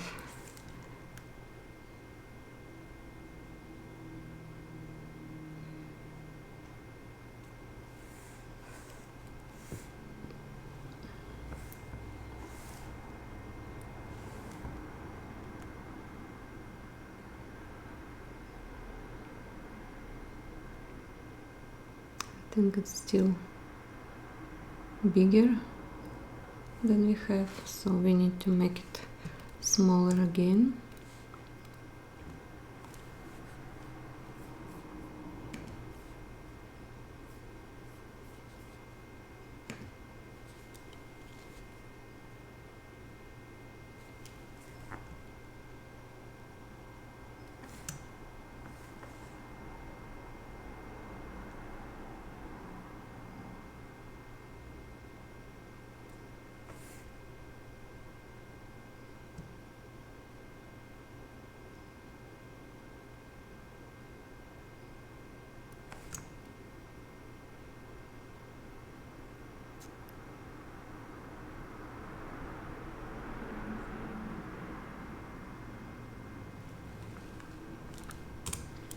And then I need to rotate a little bit this cup.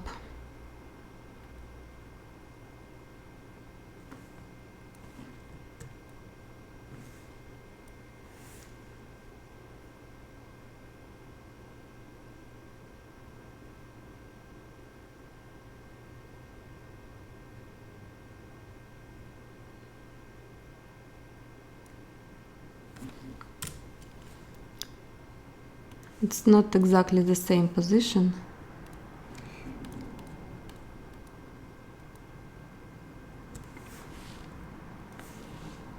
but pretty close.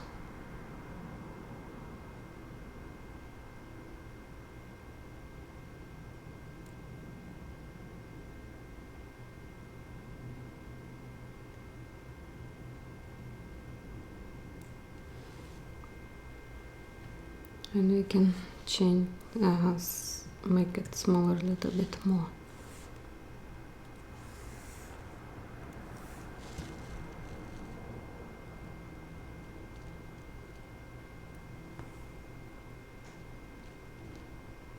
Yeah, now it's pretty close.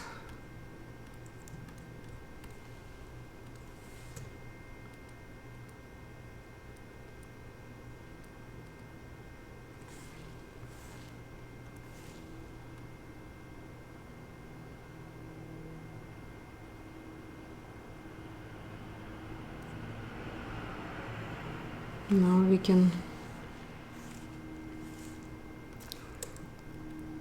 make it a little bit transform like this.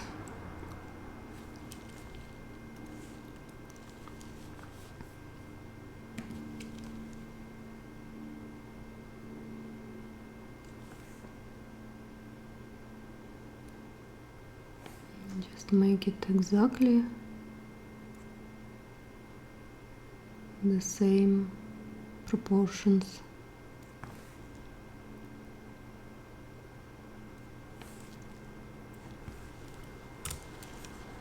Click enter. Yeah, pretty good.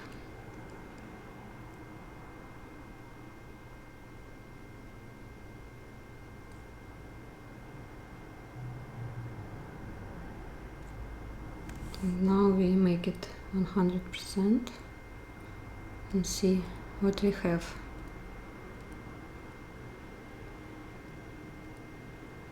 Pretty good.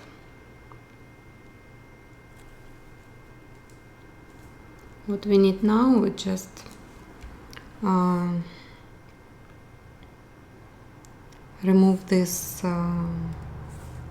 holder of cap, so we don't want to see it here, right?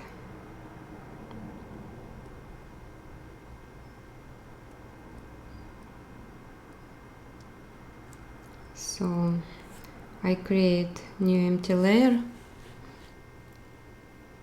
up, for example, clone stamp, this bigger radius, and just make sure it's current and below, and just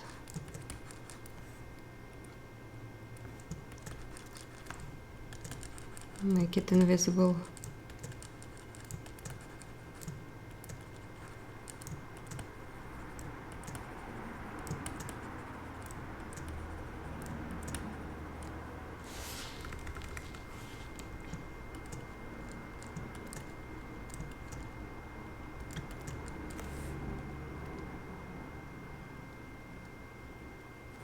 Yeah.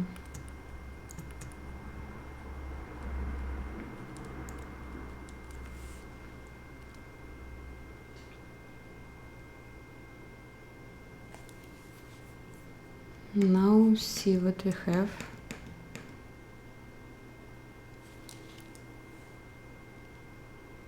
It's pretty interesting. One cup, another cup.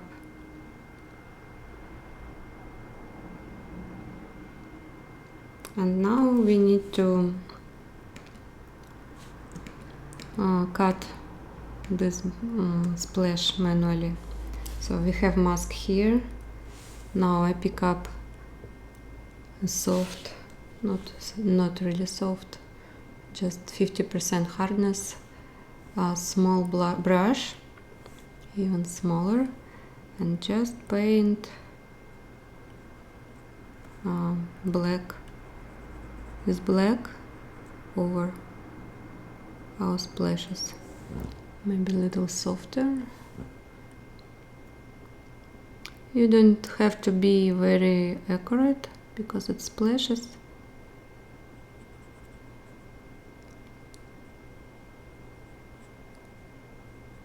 They are all not perfect shapes, so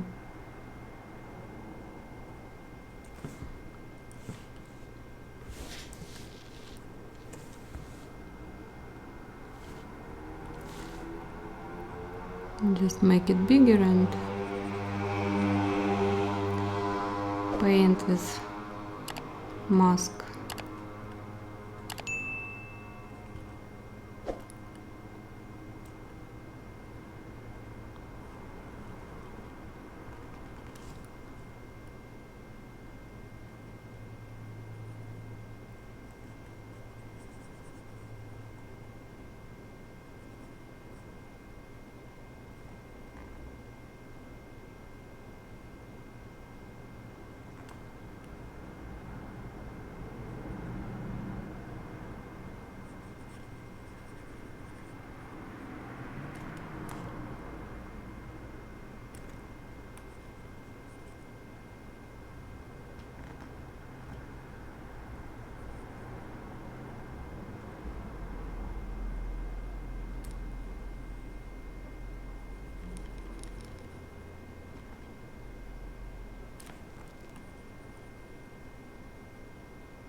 It's black on black, so you don't have to be very accurate.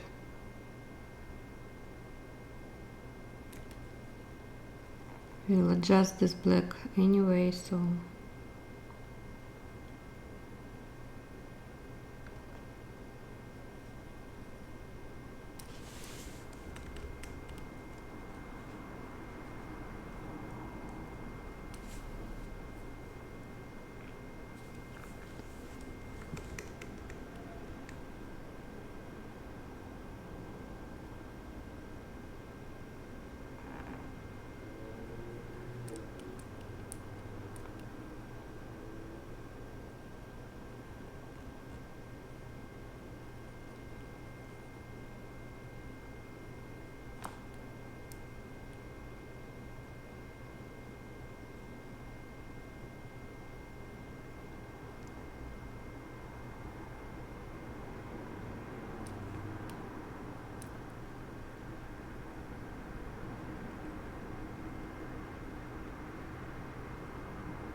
No, it's not so bad.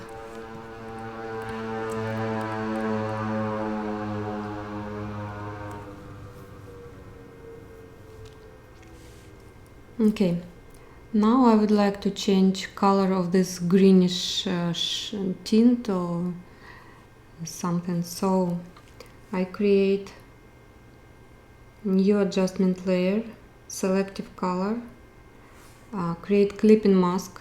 So I will do it only for cup, and go to black, and add some magenta and yellow, and see how it becomes more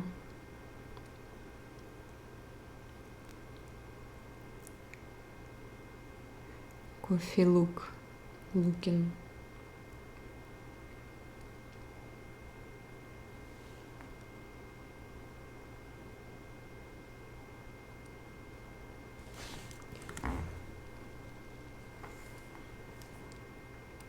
See before and after. But I would like to do it only for these green parts, not for whole image. So I create invert mask, just Command I, pick up big soft brush,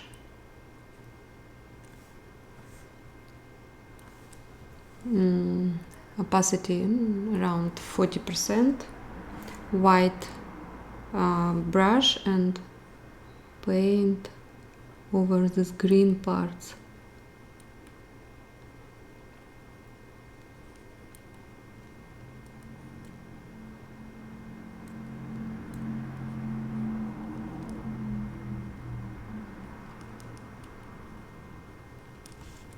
And here maybe some this, but not for whole image.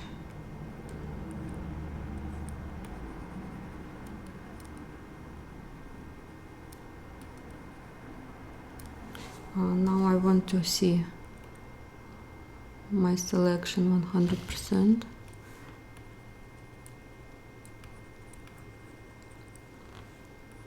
Yeah, it's not bad selection, but we need to fix some parts. Yeah, here's some greenish. I remove all green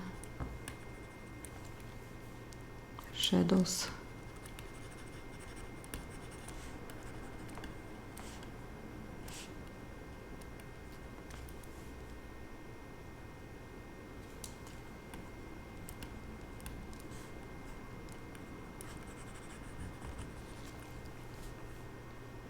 Yeah, now it looks pretty much like coffee.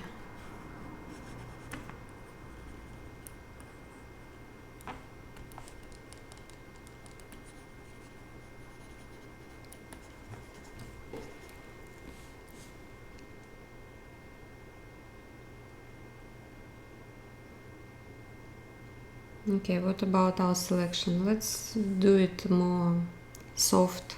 So I am back to my selection mask.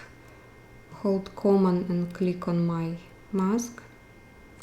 Make sure you activate this layer.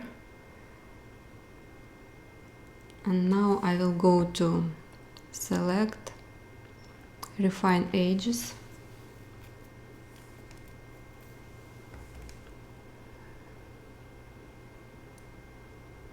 And we'll see what we can do here.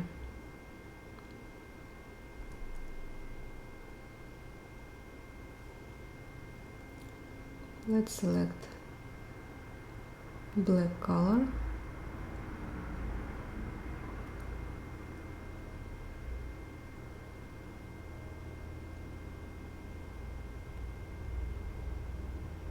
And just find right amount for everything.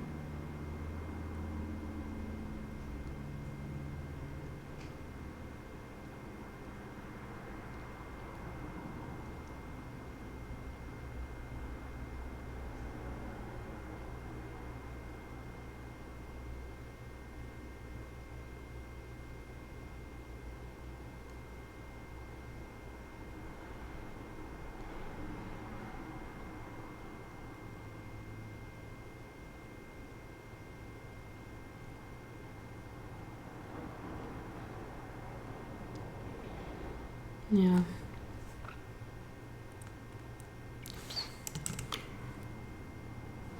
Now our edges looks more soft.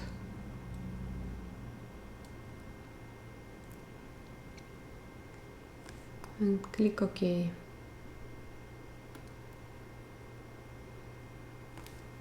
You can see before and after. Yeah, now it's much better.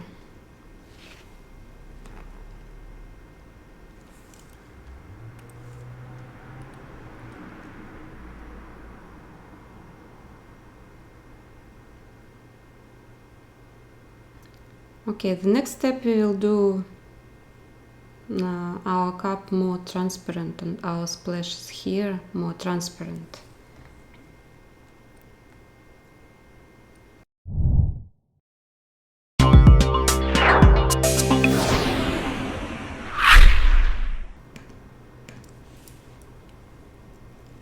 Okay, now we'll do some transparent play with this cup. I'm going to back to my layer mask with splash.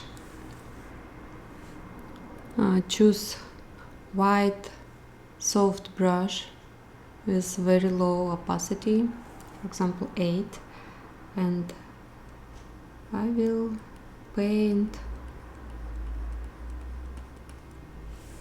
I didn't see any changes. Okay, black mask, sorry, and make it a little bit transparent.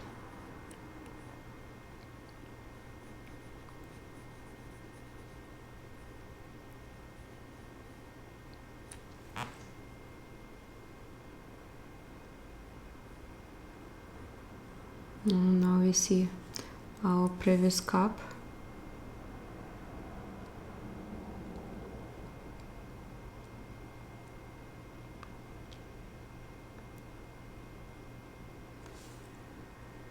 I'll fix it right now.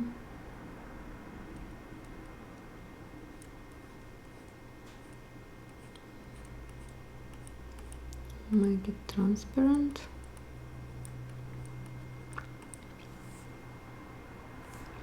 Okay, now we will find our cup here.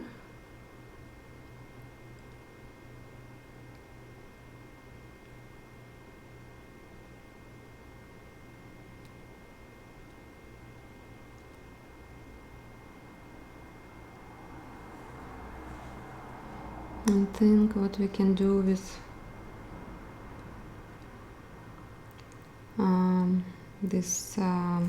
this cup is full, but we need to make it not full. So we'll think how we can make it more transparent.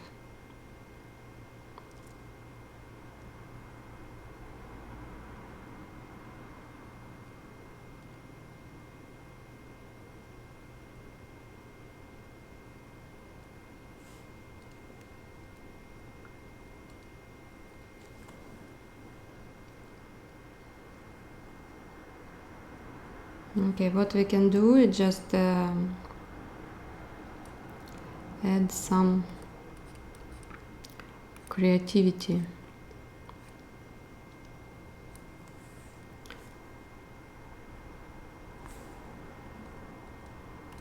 So now I create a new empty layer. Pick up clone stamp tool with opacity around 50%. Make sure you choose current and below. Maybe a little bit hardness. And I need to add some highlights and some liquid look to this part. So I will choose somewhere here by holding Alt and paint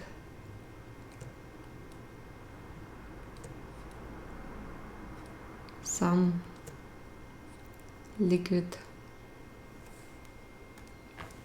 here.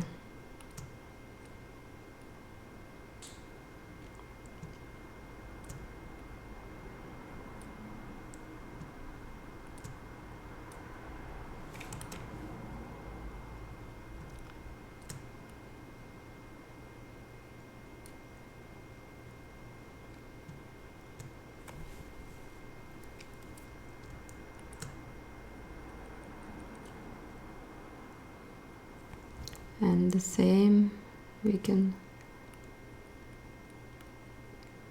paint, make it more transparent.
Just make it more natural.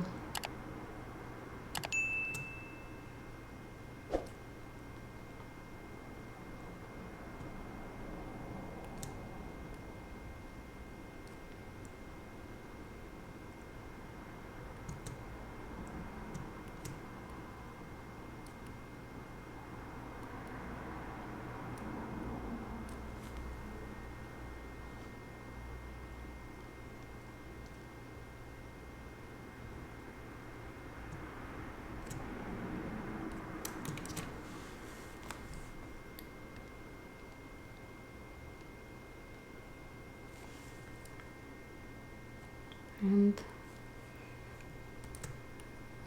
make here more messy.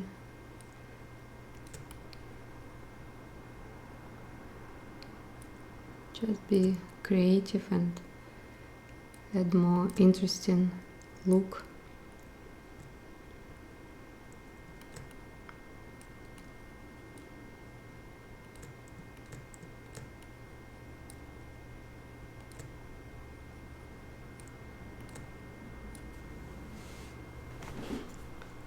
And then now we can add more shape to our cup and just pick up orange color or yellow. Choose very small soft brush.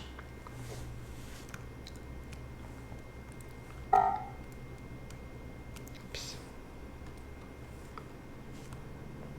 Rotate our picture and just paint. Reduce transparent, smaller.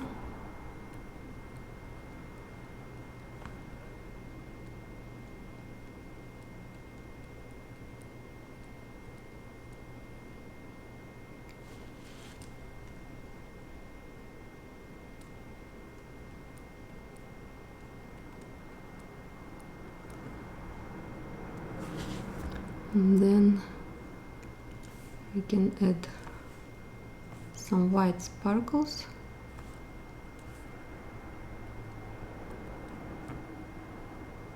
To make it look more natural. Maybe some yellow.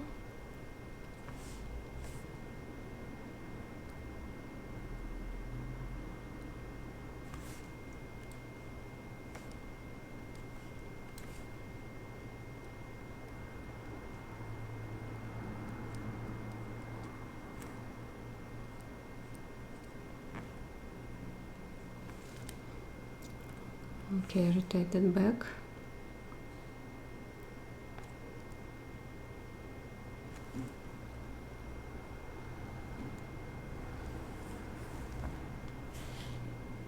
Now I will clean a little bit our painting here.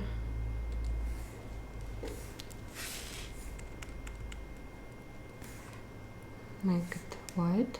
Oops.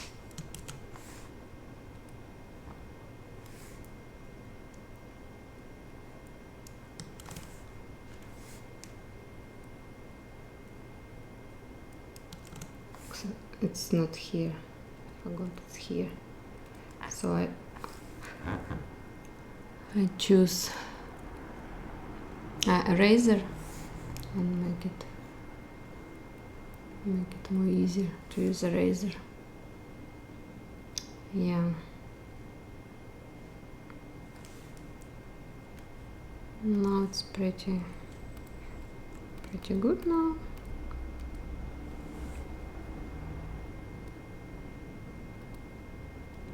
See what we have.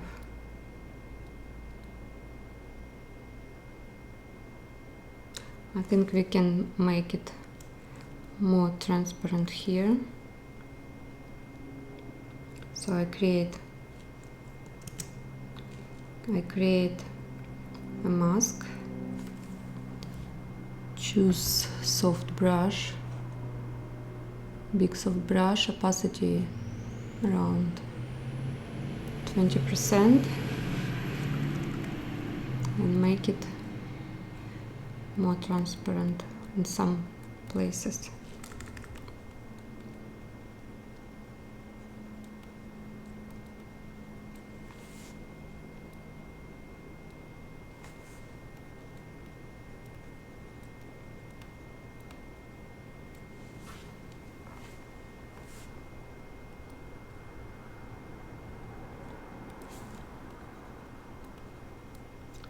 Here more lights.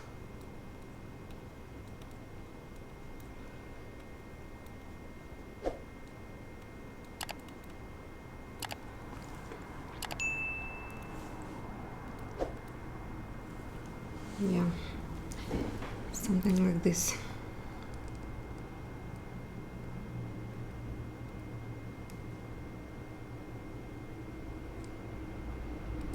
Maybe I want to make it more light, so I just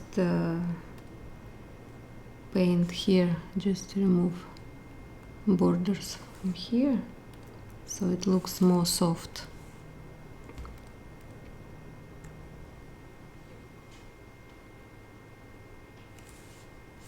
And what I found some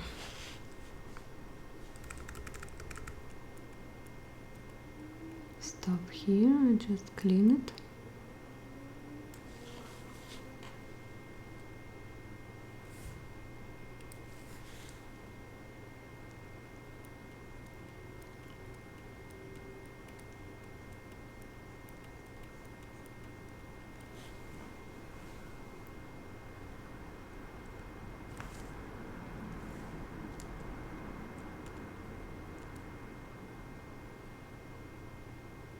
Okay, the next step, I would like to clean my water tank and background and add stuff here. So what I can do with this now, I want to clean this part. So I create new empty layer, pick up mixer brush tool, this flow around 20, maybe 40, wet, load and mix around 20 and flow 40, make brush smaller and just paint this part.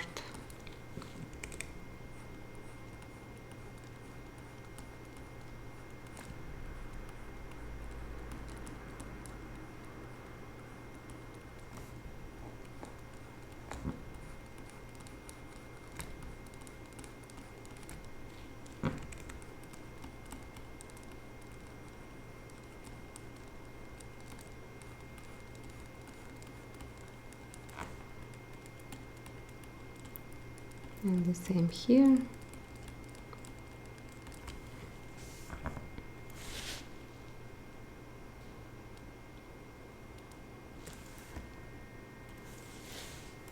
Same here, and just make brush smaller.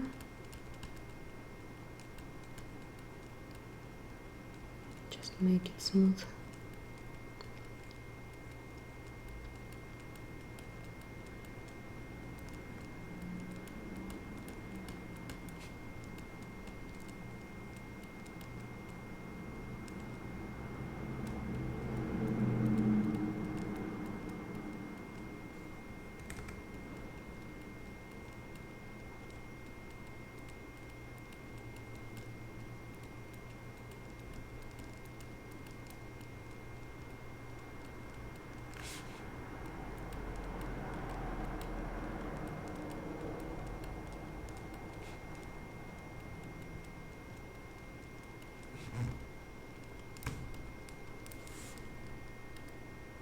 Before and after, much cleaner.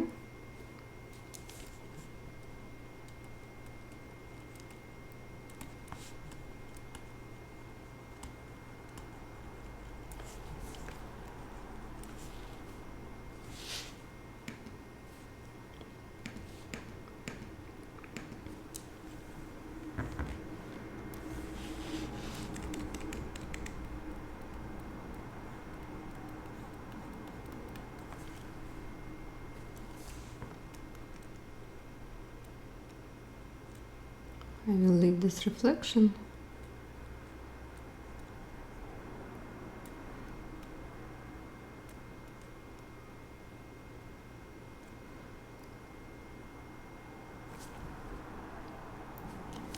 You can clean here, just make it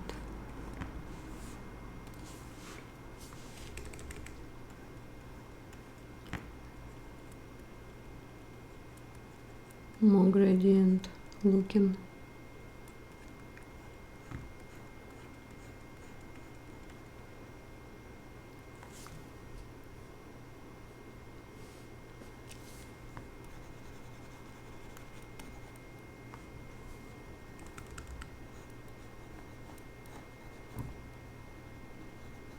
Smooth this plastic.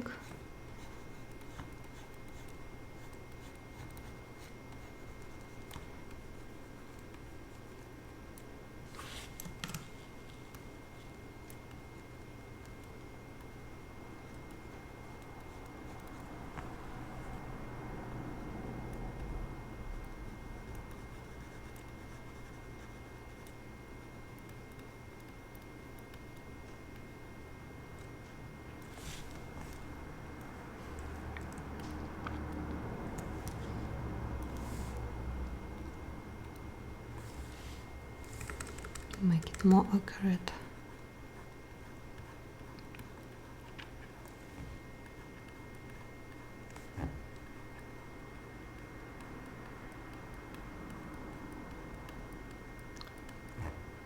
Sometimes you need to do it more accurate, sometimes faster way. It depends how much time do you have.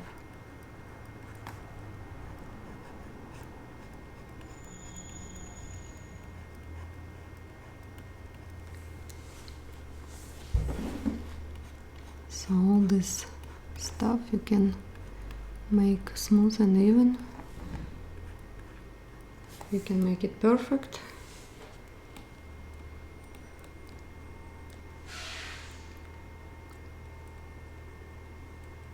If you have time, but you have the idea how to do it.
Okay, now I need to add some space here. So what I can do, I just select this part,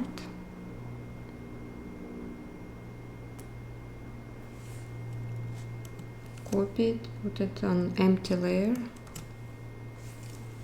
and just transform it to the left. Click enter.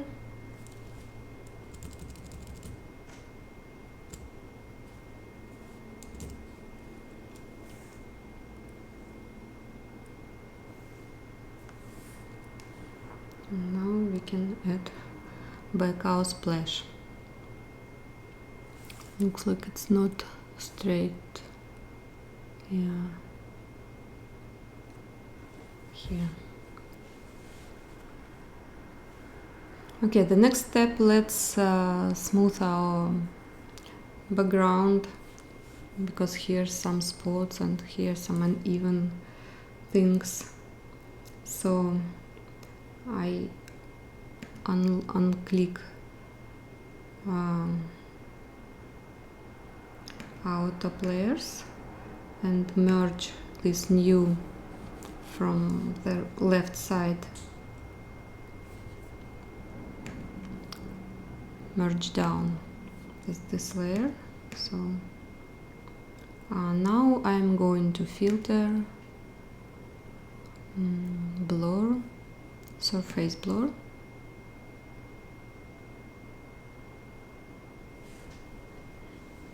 and I want to smooth our background.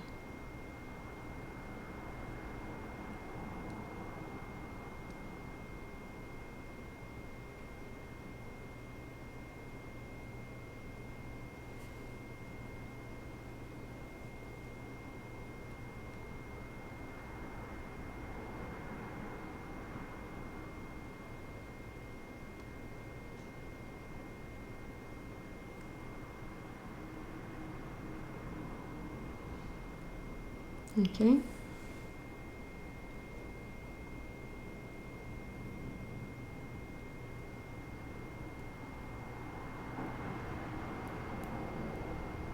I forgot to duplicate it.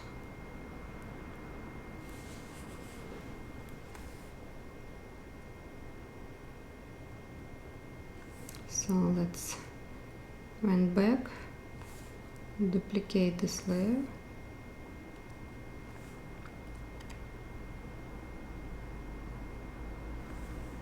and then surface blur again.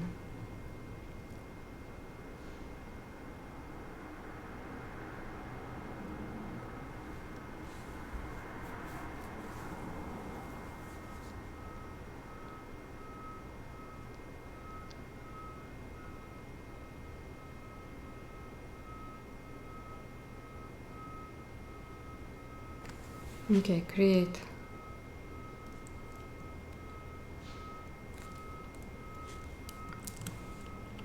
black mask. Choose soft white brush, 100%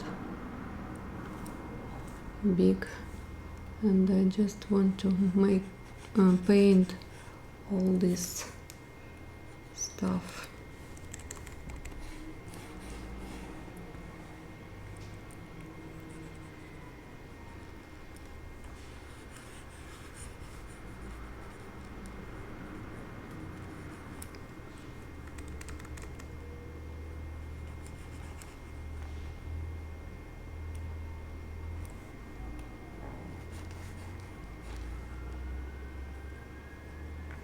Okay.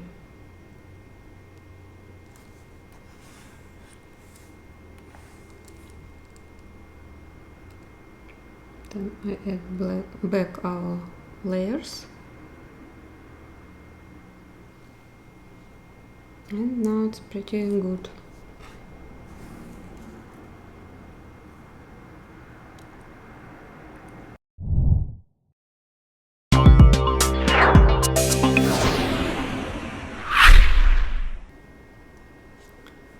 Okay, now I will add some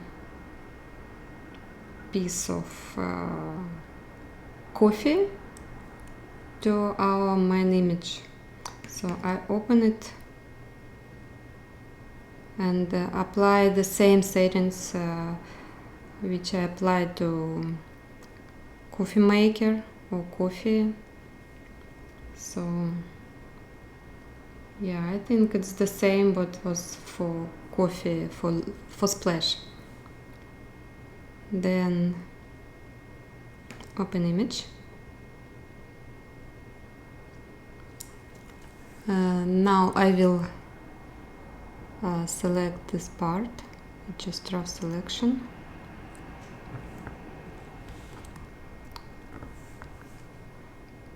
Move it to our file, put it on top.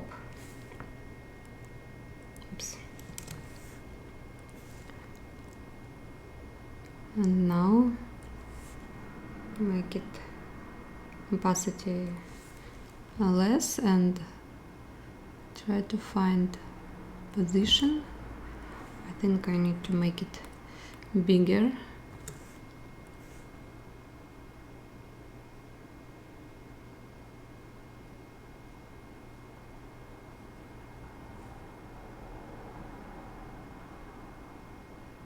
Yeah.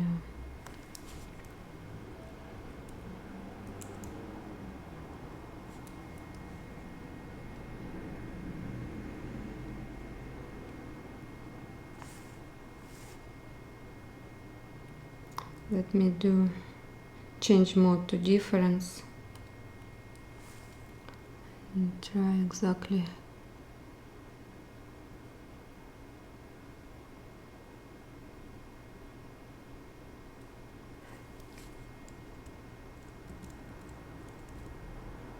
Yeah, looks like this one.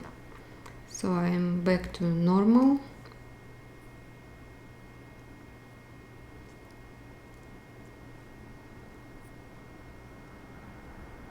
And create mask.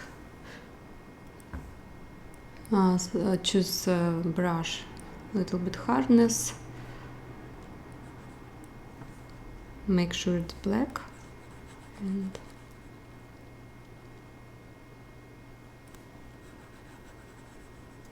paint.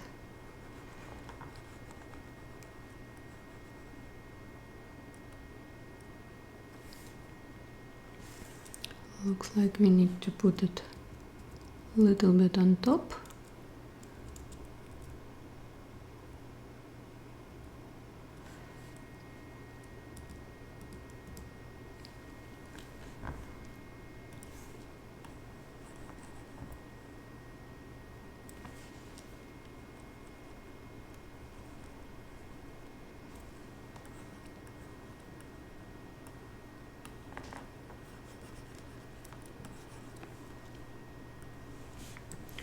Make it even bigger. Brush smaller.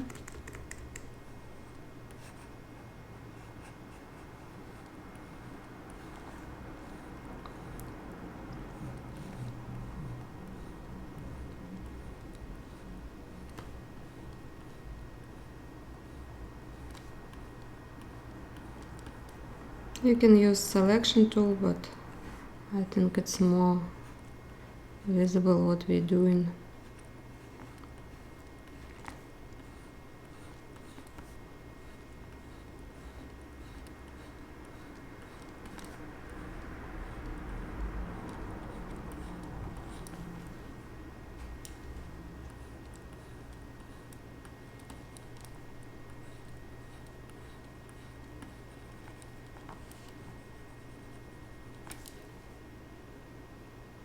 Okay, do not forget to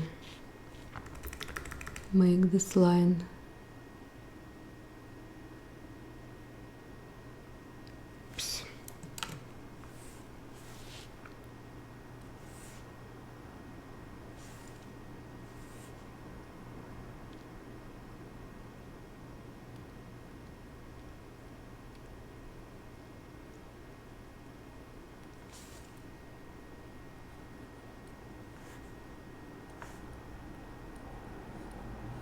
make it line back.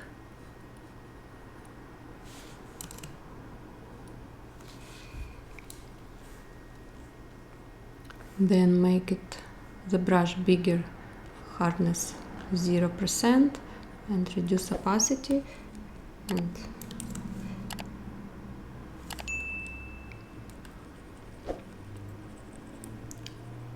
make it more transparent.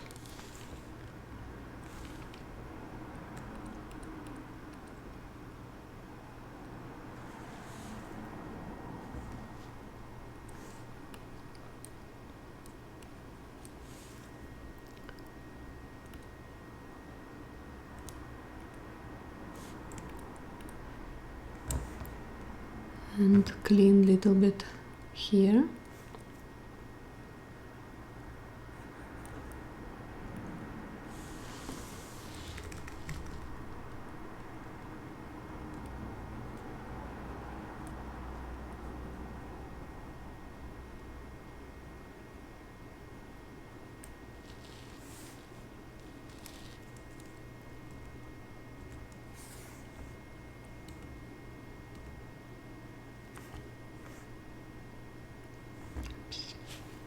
Brush and again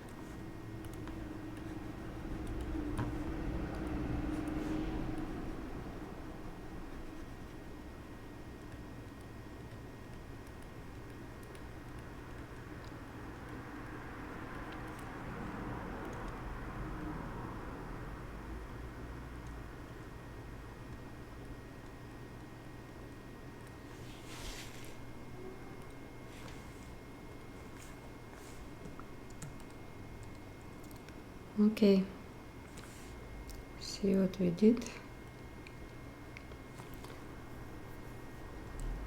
Okay, now we make it smaller and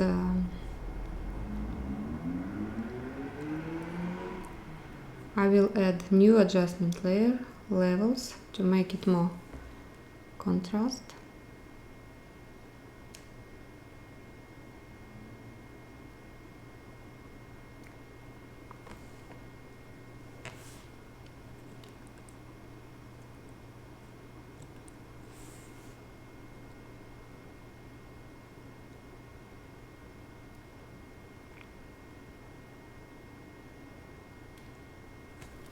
And I think we are done with this image. Now we can crop it.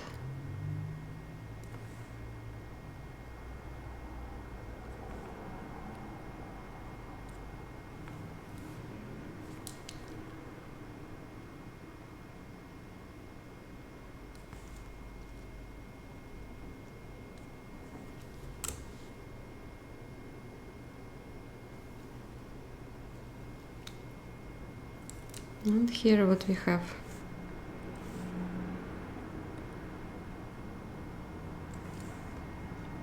And some crop on the top.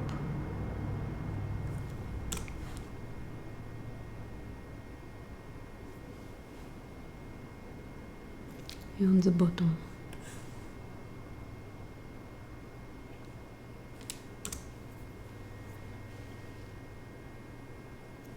Yeah. Now it's pretty good. We can see our before and after. Before was a little bit bigger, but you see the difference anyway.